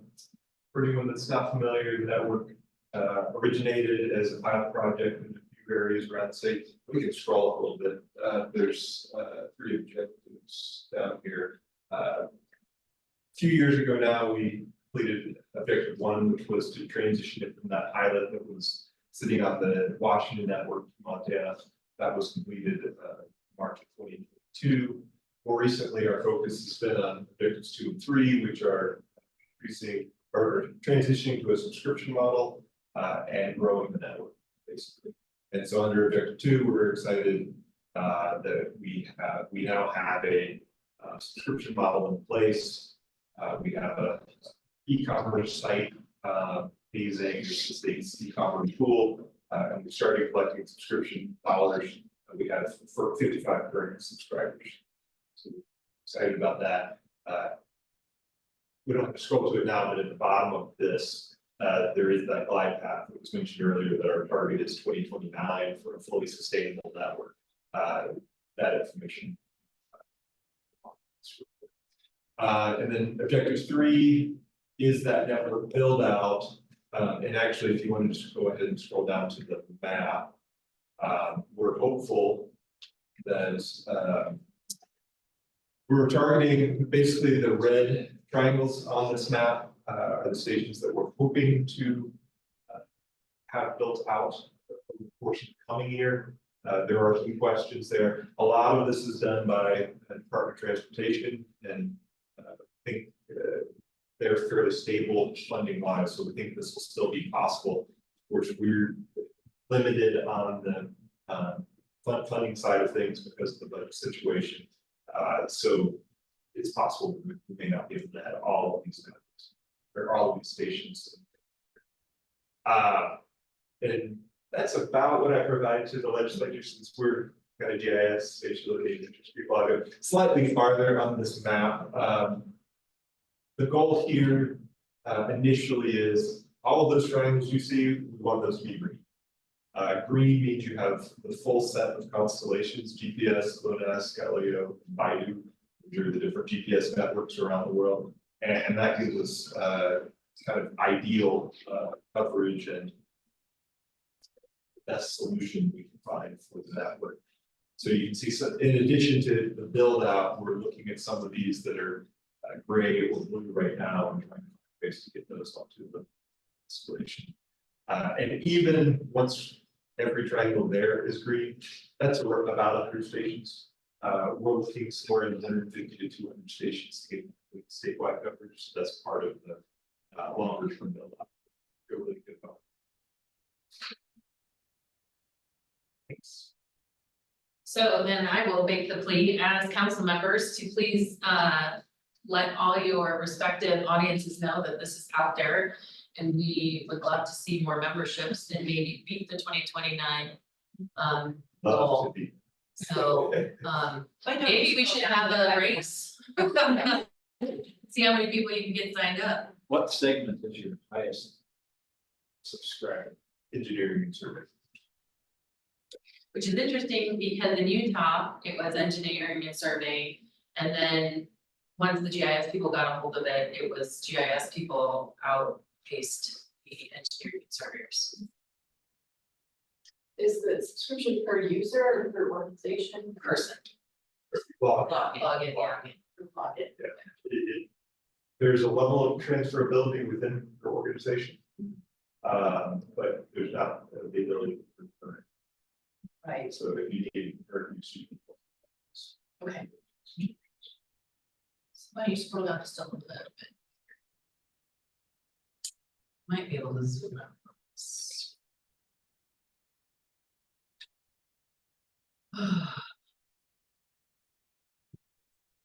A couple more points that I would make, the report that's for sharing with you is a report that we share with our interim budget in the legislature. So the legislature is taking a significant interest in this program. Like Melissa said, when we had that excess revenue in our net information account, they appropriated one-time funds for some of the startup dollars to make the transition from the state of Washington to the Montana pilot. And then they're continuing the ongoing appropriations this triennium. As you can see by the glide path, by the revenue gap at the bottom, until we reach that 500 subscribers or so, we anticipate having a revenue gap. So our intent has been to continue to ask for one-time appropriation from the legislature to fill that gap. We certainly anticipate that the legislature would continue to approve that appropriation because they have been so invested in the network now for several years. Of course, the issue right now is cash. So, like I said, we did make the committee aware of the revenue concerns with the funding source of their June meeting. And I anticipate that we'll be having further conversations with them as we get closer to the legislature and then through the 2025 legislative process. If you're interested in the funding scenarios behind the network, this is what we anticipate. Similarly to what Melissa had said, it doesn't necessarily have to come from GIS. No, the revenue shortfall could come from other sources, whatever funding source the legislature might want to fund you through. And like I said, they are invested in this, so I have every confidence that they'll want to see it be successful. Yeah, the reason that we had got, or part of the reason we got to the GIA before was the connection to the work that's being done here. The other reason we looked at NGIA as funding first, when we were doing this initial work in 2019, 20, and 21 was you got that original budget sheet, you saw the fund balance of 1.5, 1.6 million that we were trying to work down. So the situation is different now. Brings the questions. Where money?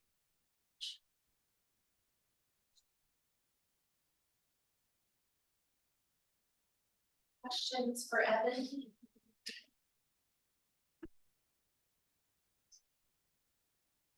Okay, let's move on to the grant report.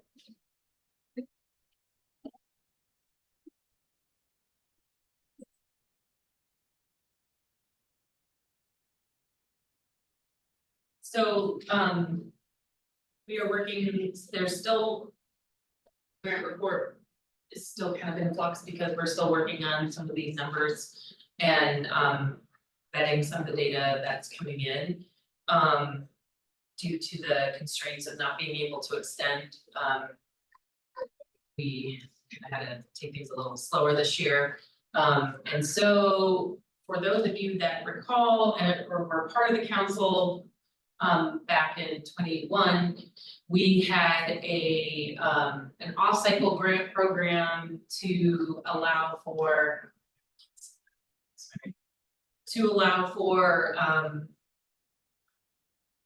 not all funds that were appropriated were allocated for the grant program, so we had opened an off-cycle program to grant recipients that would fill out a grant for improving the PLSS. And I don't know why it's not syncing. Let me just try this.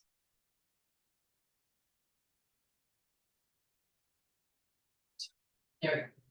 Okay, and those grants were, it opened up after the start of the 22 fiscal year.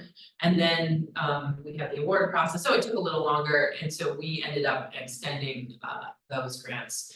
And, I am happy to report that the 2 grants that were continuing to be ongoing, well, I'm happy to report that one of them, finished up, so Stillwater County was able to complete their grant. We're working on finalizing some of the data sets that are being turned in right now. But unfortunately, the Montana Department of Natural Resources and Conservation was that grant failed.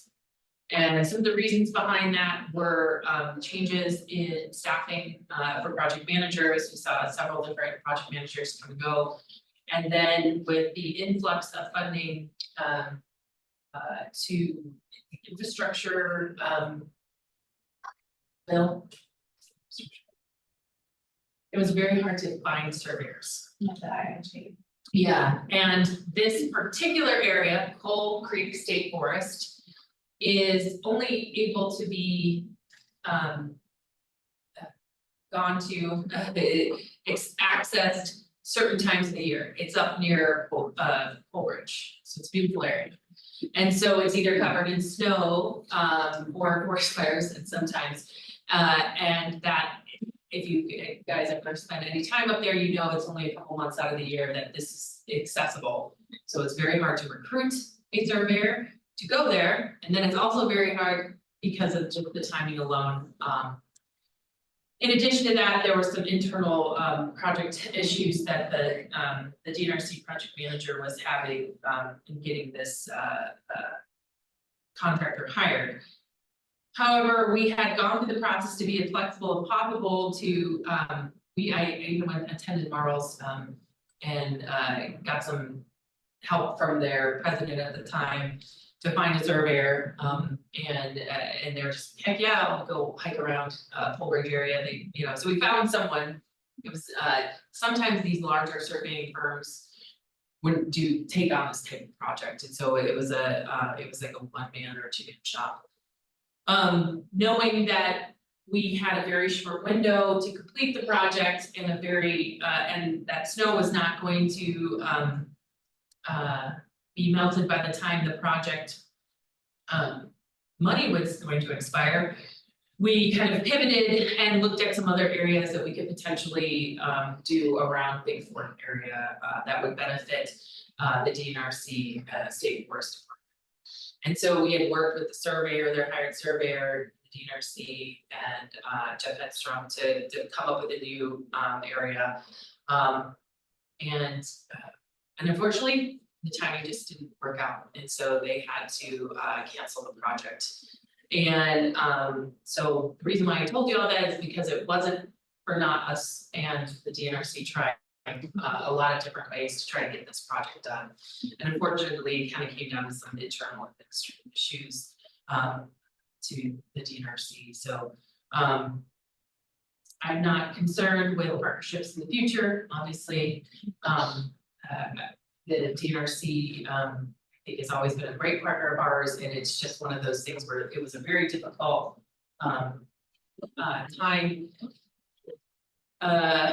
timing with personnel changes, and then also obviously it's a hard place to be. Yeah, it is. And the reason why they chose that area is because they do the natural resource extraction. So when they're doing timber harvest, they want to have a better understanding of the amount of harvest and the better calculation there. So that area is pretty far off, and there's a lot of timber harvest being done. So they'd be better able to calculate what's being extracted. So Maybe try again. maybe, yeah, I hope so. Yeah. Yeah, I'll go do it. yeah. You have to be a PLS. Or else. Or under it's under the. And fiscal year 2023, we have successfully wrapped up, and there's no failed grants from 23. A lot of these grants, you can see that I wouldn't say that Beat Silverbow is a failed grant because we did get some data out of it, but they did not achieve all the goals and objectives that was documented, so they underspent significantly. And so we've been working with them to try to understand where things went awry. That is not calculated correctly. That should be more local government information needs, because they were doing data collection for road ownership. So that status is, that description is incorrect. So pretty happy with what we've got to date for 23. And we are working to make sure that the data is now, the next steps are to be integrated. If it was just closed, to be integrated with the greater MSDI, if it contributes to the MSDI. If it does not, we are working with them to make sure that the data is being put into our portal, our data list, and then eventually published at their. And last but not least, okay. Okay, so we are working, well, most of these, well, they're all closed out now, all the spending is completed. Unfortunately, due to the inability to extend, we saw some serious, I guess, issues to be able to achieve the full goal of the grant, and that would be Fort Peck and Custer County grant. I think you were able to do what you wanted to do, but there was more funding available that we were at the time ready to pivot and allocate towards some other data collection efforts. But we were unable, because of the revenue incoming, we were unable to extend those past the first year of the grant. And so that really inhibited the ability to fully complete the grant. Broadwater County, because it failed, they were never able to start the project, and because they weren't able to continue it, and we had denied the extension request, then it was just a failed grant. We are continuing to work with Broadwater County and our other data partners to give whatever kind of support we can. I mean, obviously Bob Cochran, I think many of you know that he does work with a lot of the next gen 911 folks across the state to provide the support where we can and help get them up enough and running, or to data standards, use of some of our tools. And I think that if anything, we'll probably try to target some of these MSDI grants that that weren't able to fully complete their projects in future grant years when we're able to fund them. So I would like to try to work with Broadwater if they haven't already met their needs when we do reopen our grant. So we were underspent this year about $51,000 for this FY 2024. Didn't we fully fund Fort Peck though? I mean, would they have been able to complete it? If they had more time. Should they have, if they could have spent that extra, that full 54, they would have been able to do so, right? Yeah, they needed more time. So they asked for an extension? Yeah, we denied all extension requests. We're right, but if they didn't know that, oh, if I don't spend it, I'm gonna lose it. No, because we didn't deliver that information until May. Right.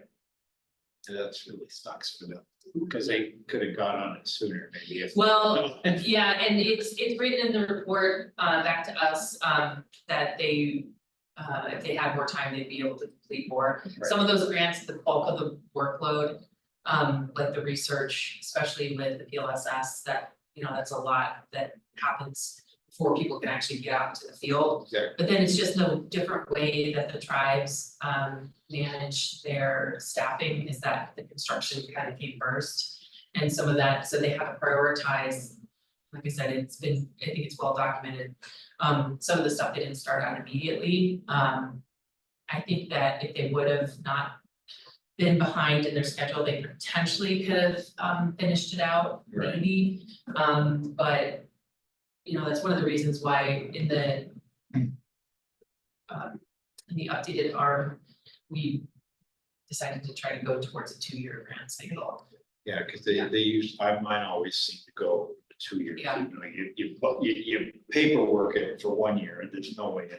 Yeah, and when it comes down to it, I mean, even if it's a year grant, you don't get a year's worth of time to Yeah, work on no. it. It's like, you have to, so that's like the one thing, you know, when I bring new people into this process, it's, they really understand, it's just like, why do you wait till the last minute to collect all this stuff? I was like, because I'm trying to give them the most time, as much time as possible to actually complete the project. But then, you know, there's a lot of administrative side of it on our end of things that we have to check the data, and if it's not, if something's not there, then, you know. Rarely, I don't think I've ever seen anybody, you know, try to turn in more data because on purpose, Fast track it. you know, it's But they didn't raise any questions as to, well, wait a minute, you said we would have this. oh no, yeah, they did, I mean, Okay, every grantee did, and we had several meetings with them, yeah. yeah, we had already gone through the approval process to extend grants, we just had to walk it back because of the revenue issues. But this money is already, this is like what? 2020 money, 22, 23? This is 24 funding, Oh, yeah, and so we, Previous grants that you saw Yeah. for the 22 to 23. 22, we would not have been able to extend again, 23, if it was some sort of extenuating circumstance, we would have considered it. 24, we would have been able to extend for 1 other year according to state rules. So they were awarded, I guess, you know, Fort Peck was awarded this grant. They were awarded it in spring of 23, so the awards, they had to be published by May 15th. So it was. The reality of it is an annual grant. But it is most grantees do not achieve it. And there's always extensions, and we've never, this is totally unprecedented. We've never not extended grants. Yes, right. So we did extend theirs because. Of the revenue shortfalls. We denied all requests. Just extend any grants. Of everybody that's been awarded. But if they could have spent 54 right away, they would have had 54. Yeah. That's the thing that I can see them hollering about. Well, I would have sped up, maybe they could. There's no guarantee that you're going to get an extension, there never has been, No. but we have historic precedent Yep, that yep. has demonstrated that most grant recipients can get an extension. This year, this spring, as you know, it was unprecedented. That said, last legislative session and through the administrative rules process, we did redefine the grant program to be a 2-year grant cycle rather than a single year grant cycle. Because as people have said, most grants don't get completed in a single year timeframe. And so it's just a lot of administrative burden on recipients and state library staff to have to manage extension, manage rules, that kind of thing. This is the first time we kind of drew a line in the sand, right? Yeah, exactly. And it, Kind of, I wonder, I mean, you stopped future years. Some of them underspent. Is 54, so, I mean, I don't know. so that money that's not been spent is now sitting in that account, that estimated $500,000 cash balance. 10% of that is, Look, we have it. yeah, 10% of it is sitting there. But, you know, we conservatively don't feel comfortable spending it in order to maintain enough cushion into FY25 to carry out our basic operations in case the revenue again doesn't come in. We should maybe, just for consideration, give priority to these in future grant years that didn't finish. You know, as opposed to them having to reapply. I mean, they left 24,000 on the table. I mean, they should maybe be given priority to get that back. Because they already did the work for the grant. We approved it and said, yes, you can spend 54. They didn't. 24 is left on the table. I would think that those should be a priority for the next cycle. If they still have resources to complete it. Just as. Because we did kind of shadow a little bit. Yeah, I mean, we're not broke. We're sitting on we're carrying over 500K. And so why are we carrying over, what's that cushion for the staff cushion? Right, I mean, you saw we had $1 million. Yeah, but if we stop all funding going forward, right? It's fine, you got money sitting in the bank, that 500 is gonna carry over yours. Our operating costs, our basic operating costs far exceed $500,000. So if, That we really didn't get a real picture of the financial statements. I guess that's what I'm trying to get at. From what we looked at the financial statements, we're back to the operating income or expenses around 900,000, 500 sitting in the bank. It sounds like that may not be the reality.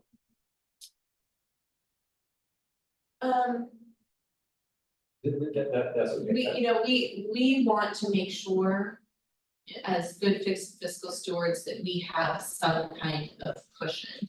So, and Melissa and Evan and others that are Commission Finance Committee have had a lot of conversations about what kind of cushion should we leave in the bank, kind of a rainy day fund. Is that 6 months?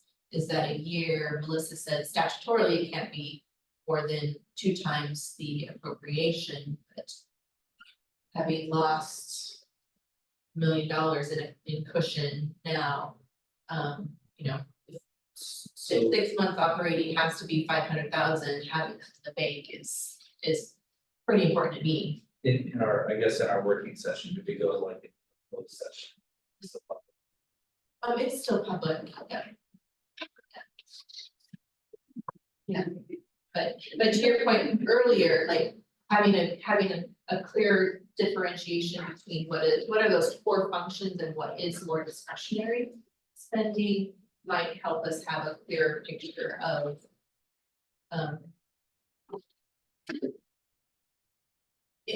the inflow of money and the outflow of money. And part of it is, if, you know, on a reserves. My budget's nearly, I carried 550% of that in savings.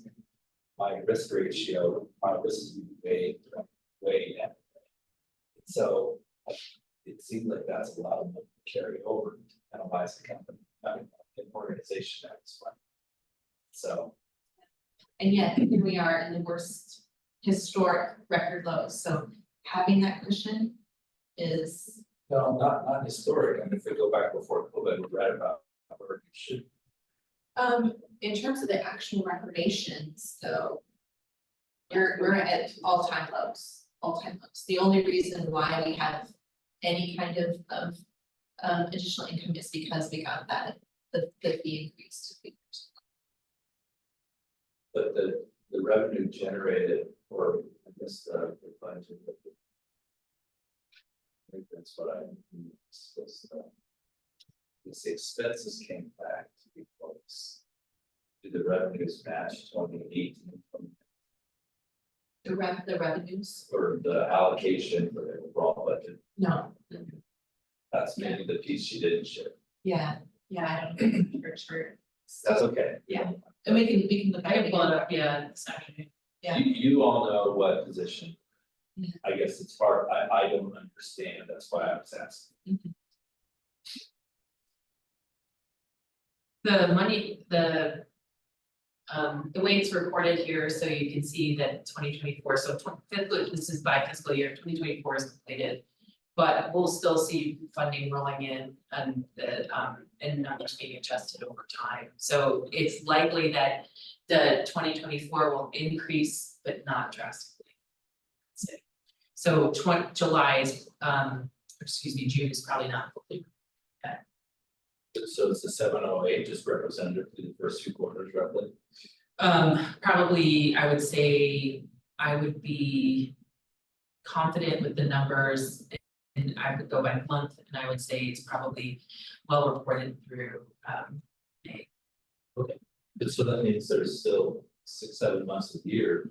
No, Just- fiscal Yeah, year. it's like an average, Yeah. that's the first of July to the 11th. Okay. Yeah, that's correct. Okay, so Yeah. I'm sorry. Yeah, So our fiscal year is. calendar. yeah. It's. It is reported, it is done.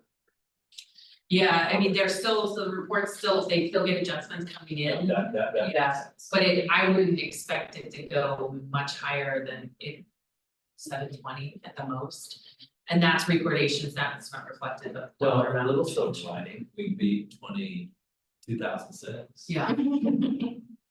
That's an anomaly. Yeah, that was the very. That's the year. very- That's a good bet. Okay. Yeah.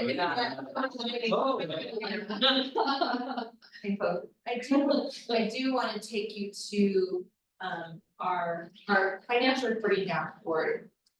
You're gonna get it's. And this says fourth quarter, but as I mentioned, it's actually just reporting right now through the third quarter. And as our staff close out the fiscal year, this will be updated.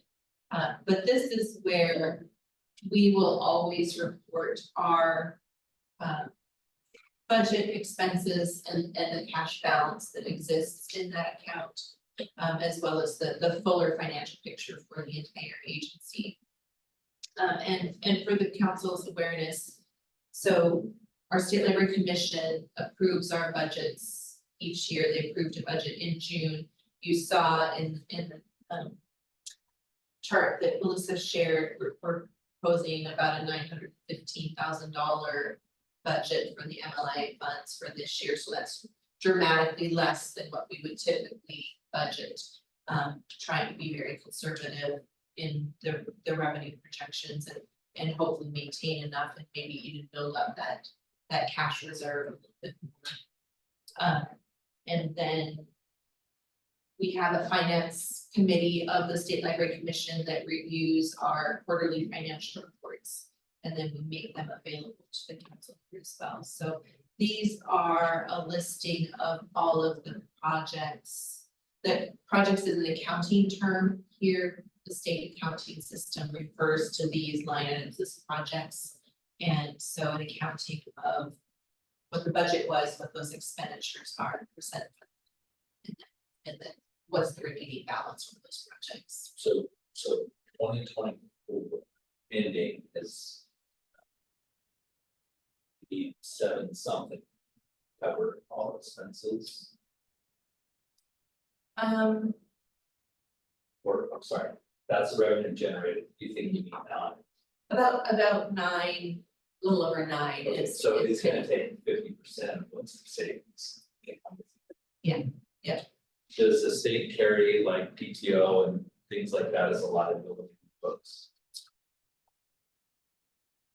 That is a really. And I ask. I don't think it's Yeah, shown. I don't, Because one way to help adjust budget is how you take. That's all. I don't believe that's included Oh. as a liability. That's a good question from Melissa that I could. Maybe look at the way that. I don't think, yeah, I don't think it is. I don't think it is. Okay. But I'll be sure and ask Melissa that. Private world. What's Yeah. just rebalance, but What's the state fiscal year here? July 1 through June 30th. We just started You 20. just started. It started. We just started, yeah. You got that. You're upsetting, scared. That was wrong, so weird. so without future funding, so without maybe a future funding source, the programs, the grants, is, I don't wanna say devil, but I'm holding. Is there, and so out of those recipients that started, that was when the only one that didn't get to finish because of, or were there others? There were a number that we would have extended. That was one of the. So if we were to go to private to get help, can we do that? Have other organizations that fund, close out, maybe one time thing? Is that an option? See, it's always an option, but I don't know Yeah. what process we would. Yeah, if there were some kind of grant fund or contract funding source that we could find to fund that. I don't know, like, I I guess. think we private Can we get, yeah. Maybe if we get that number together. Maybe we can look at the industry and see if we could. Maybe pitch in, help close out. Yeah. Leave on a good note, not a leave, but leave on Yeah. a good note with. Yeah. Funds that were allocated.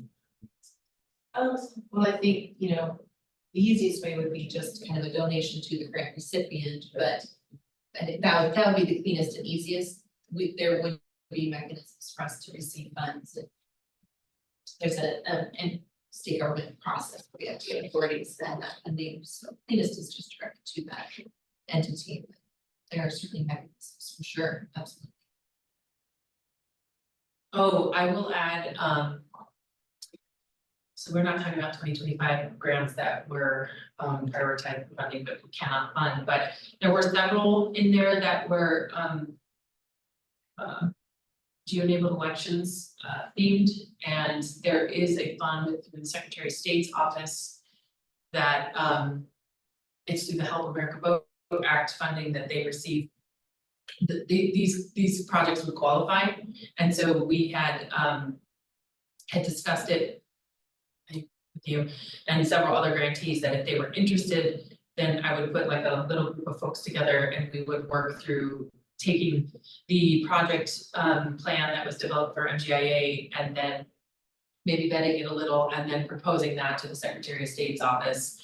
They don't have a formal process like we do, and so I think I'm hoping it wouldn't have to be too much more work, but it could be a potential source of funding for the grantees that were prioritized but not funded for 25.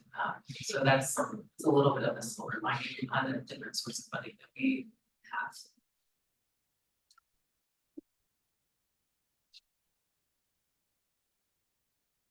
This, as we close out a quarter, this quarterly report will be part of your standing reports to the council. And does Melissa manage this dashboard? Yeah, I created an actual dashboard and the data comes from Ashley. Okay, just have to update and like. Yeah, I wrote it out myself actually. And then. Yeah. Right. GIS application for any updates.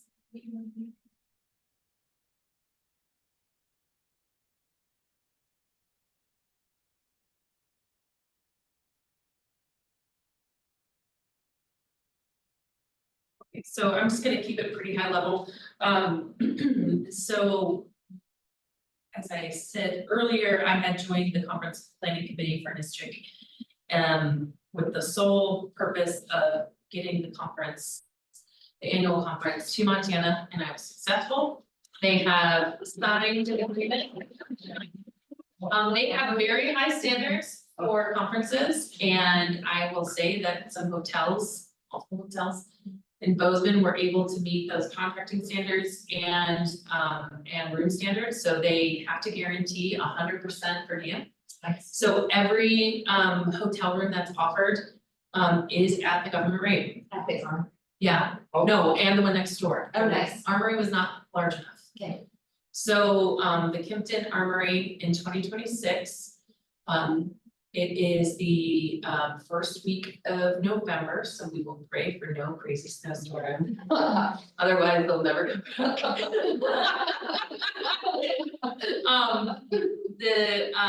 They started holding a annual golf tournament as a fundraiser for the National Geospatial Collaborative, another nonprofit that was formed to take on large geospatial projects and to find funding to eventually funnel hopefully to states and to support states in those efforts.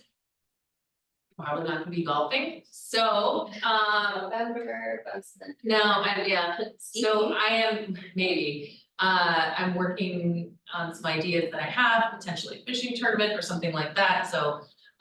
Eventually, when we start to get more, we're diving into these, planning efforts more, I'll probably be calling on, folks.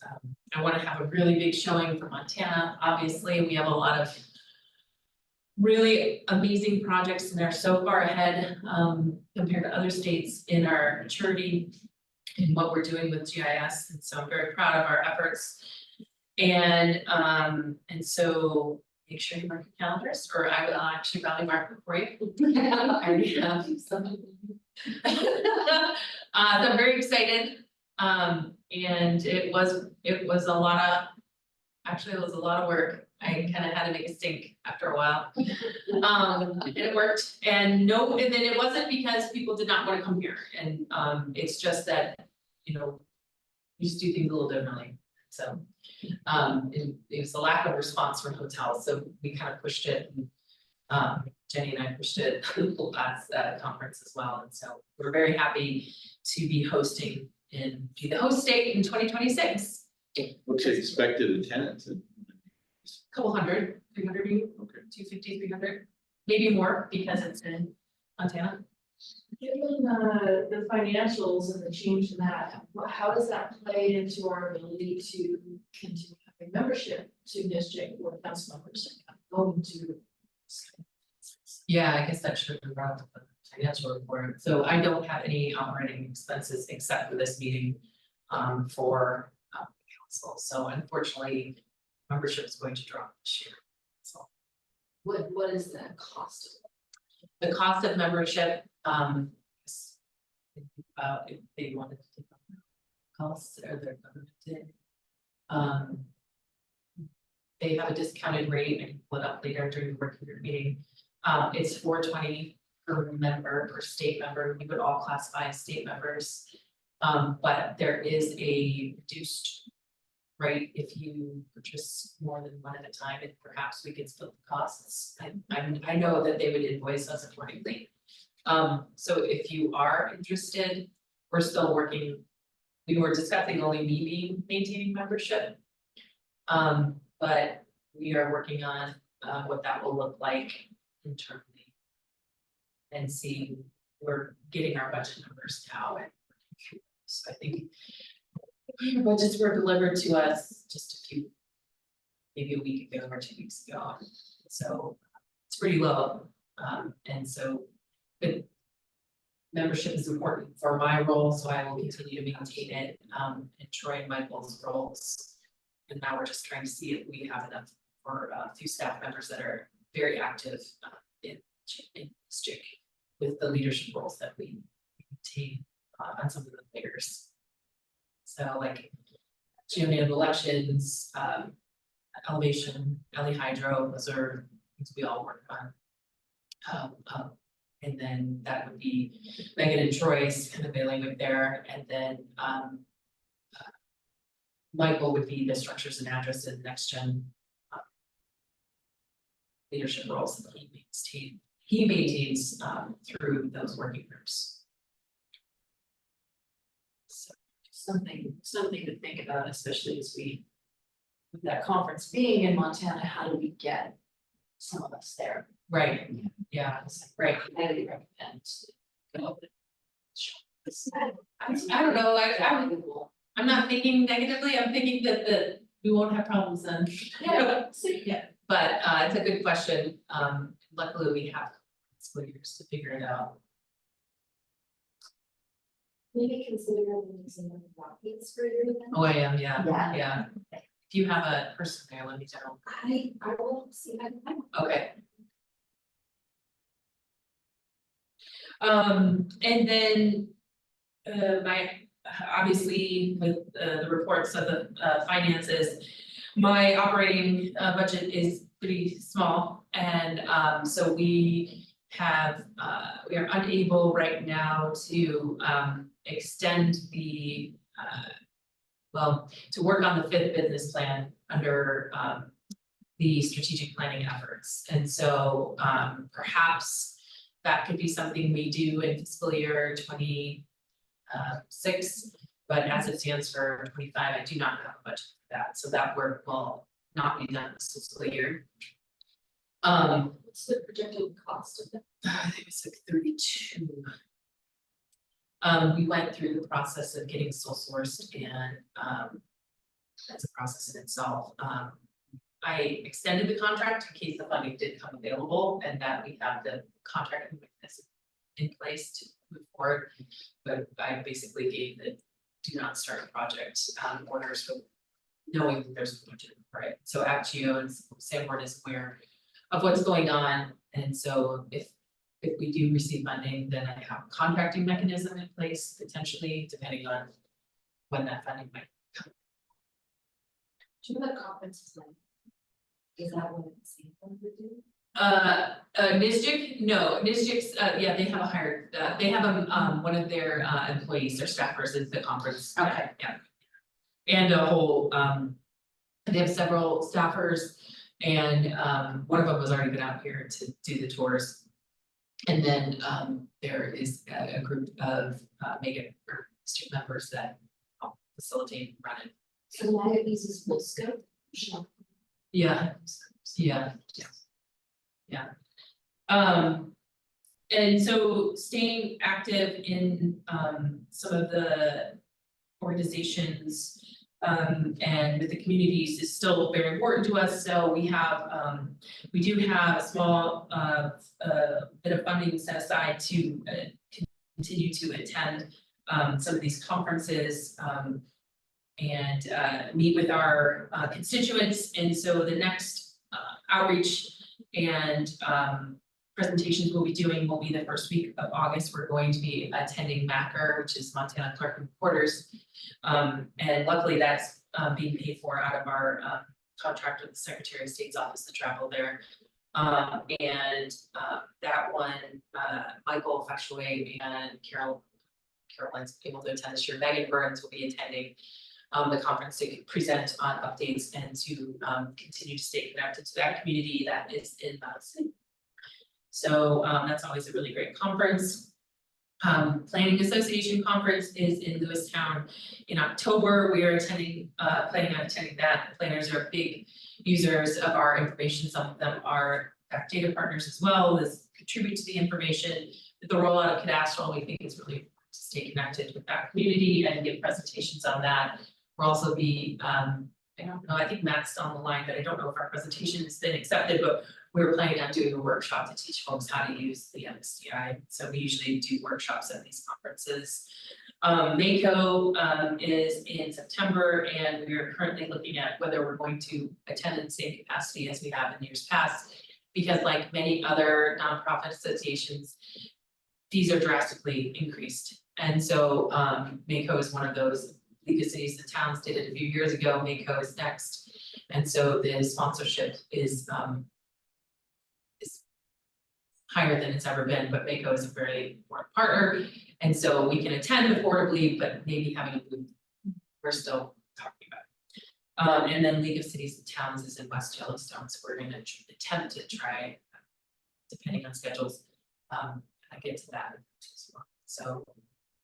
Those are all important, specifically with some of the MSDI data development and boundary work and GDA collections. And then of course next year. So those are the next few months. I think there's one other event in there as well, which I cannot remember off the top of my head, but that will get us through October. Esri will be in town in October. I think the third week for our annual planning session for state government as a part of the Enterprise Advantage program. We have them in town. We kind of go through major projects that we're working on and trying to utilize the contract to the best of its ability. And so they'll be here. Typically, it's always like an October event to basically set the plan on how we're to achieve some of those goals set forth in the contract. And I think that's it. Questions for Erin? Has there been any other discussion with Esri regarding their purchase cost model? the cost model, I guess the state purchasing. And where it stands in terms of being able to buy. I know, the local governments were able to use the Montana The master purchase master agreement. purchase Okay. agreement. I wasn't sure if you were bringing No, up I'm- the high cost increase. No, that's, Okay, I That's was the master purchase, Montana master purchase agreement was expired and I couldn't use it. yeah, that, did you tell you that? As we did. I would fight that. They've been, they've been honoring that agreement for a while, even though it's been expired for a while. Yeah, no, I was Um, named to use. To get the, I got an EP. okay, if you're rejected again, let me know. Did they give you government pricing? I have nothing to compare it to. Okay, maybe we should. I plan on meeting with Esri and a few other GIOs next week, not Saturday, to discuss the drastic increase to pricing in general. And also the MPA is in negotiations between the state attorneys and Esri attorneys. And so I think that I should probably give you phone numbers of people to call to encourage faster review.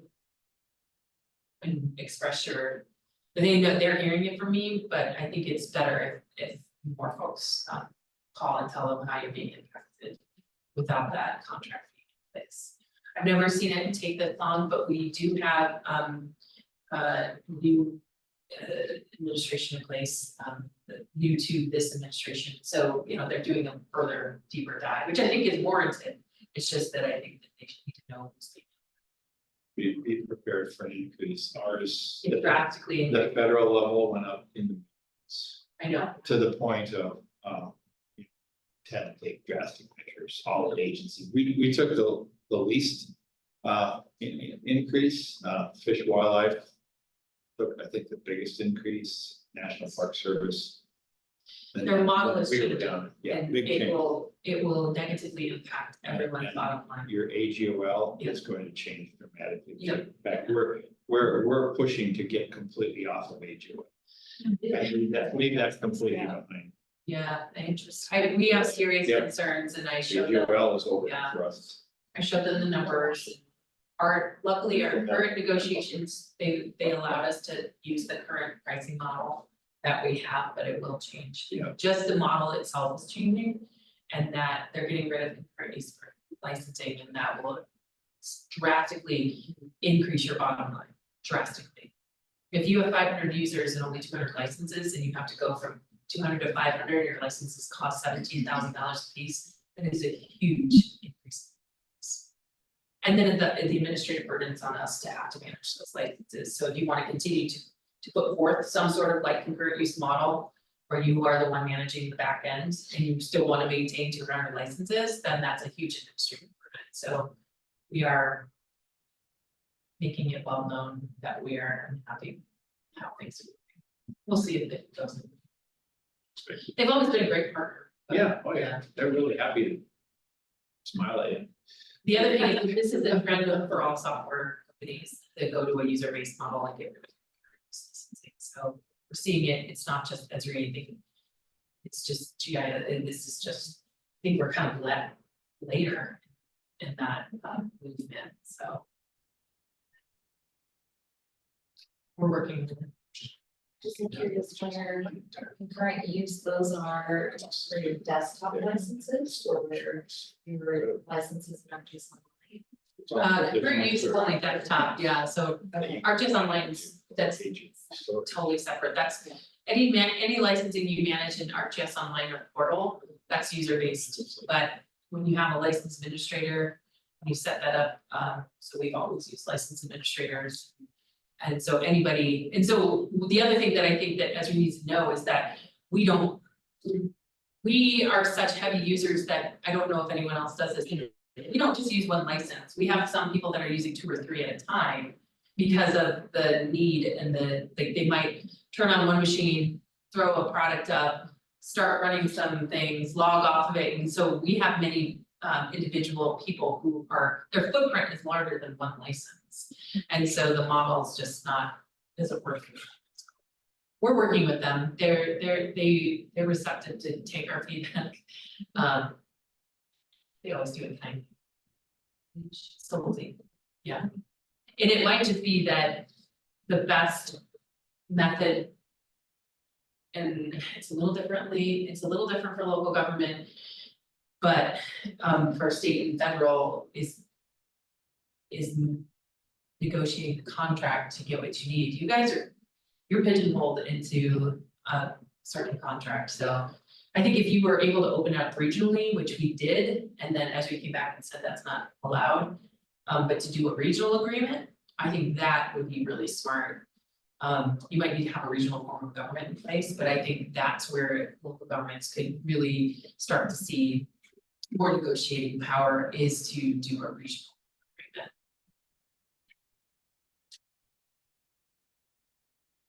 Say regional agreement from city, county, or? No, cities and- I'm saying like multi-county. Okay. Multi-city county. I think there are some set, well, Blue's a large city county right now, but we were able. They since have backtracked, but Blaine County got an agreement that other counties were able to tap into at the time. And they've since then retracted. And I will say that tribes, and you should be aware of this, all tribes can get licensing under the BIA, so they don't have to pay for it, so it's pretty nice. So yeah, it's paid for by BIA's licensing agreement. And sometimes I work with tribes that they're unaware, there's a lot of free training, and so we try to make that well known that they have access to pretty much, I think, anything they can get their hands on, which is a really great resource to utilize.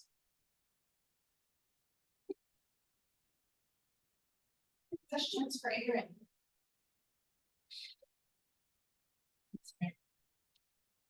How much public we have left online?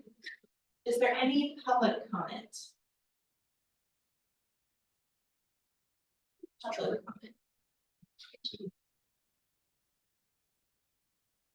All right, hearing none, we'll go ahead and adjourn the business portion of the meeting. It's 11:40. We'd like to start our work session at noon, so we might have a little bit of working lunch. Lunch is here, we'll go ahead and get it laid out, so. Free to eat, take care of any needs you have. It looks like it's pressure, hopefully it's not too smoky, and we'll come back here by noon, please. Hold on, sorry. Are we recording? It was paused as well. Pause up.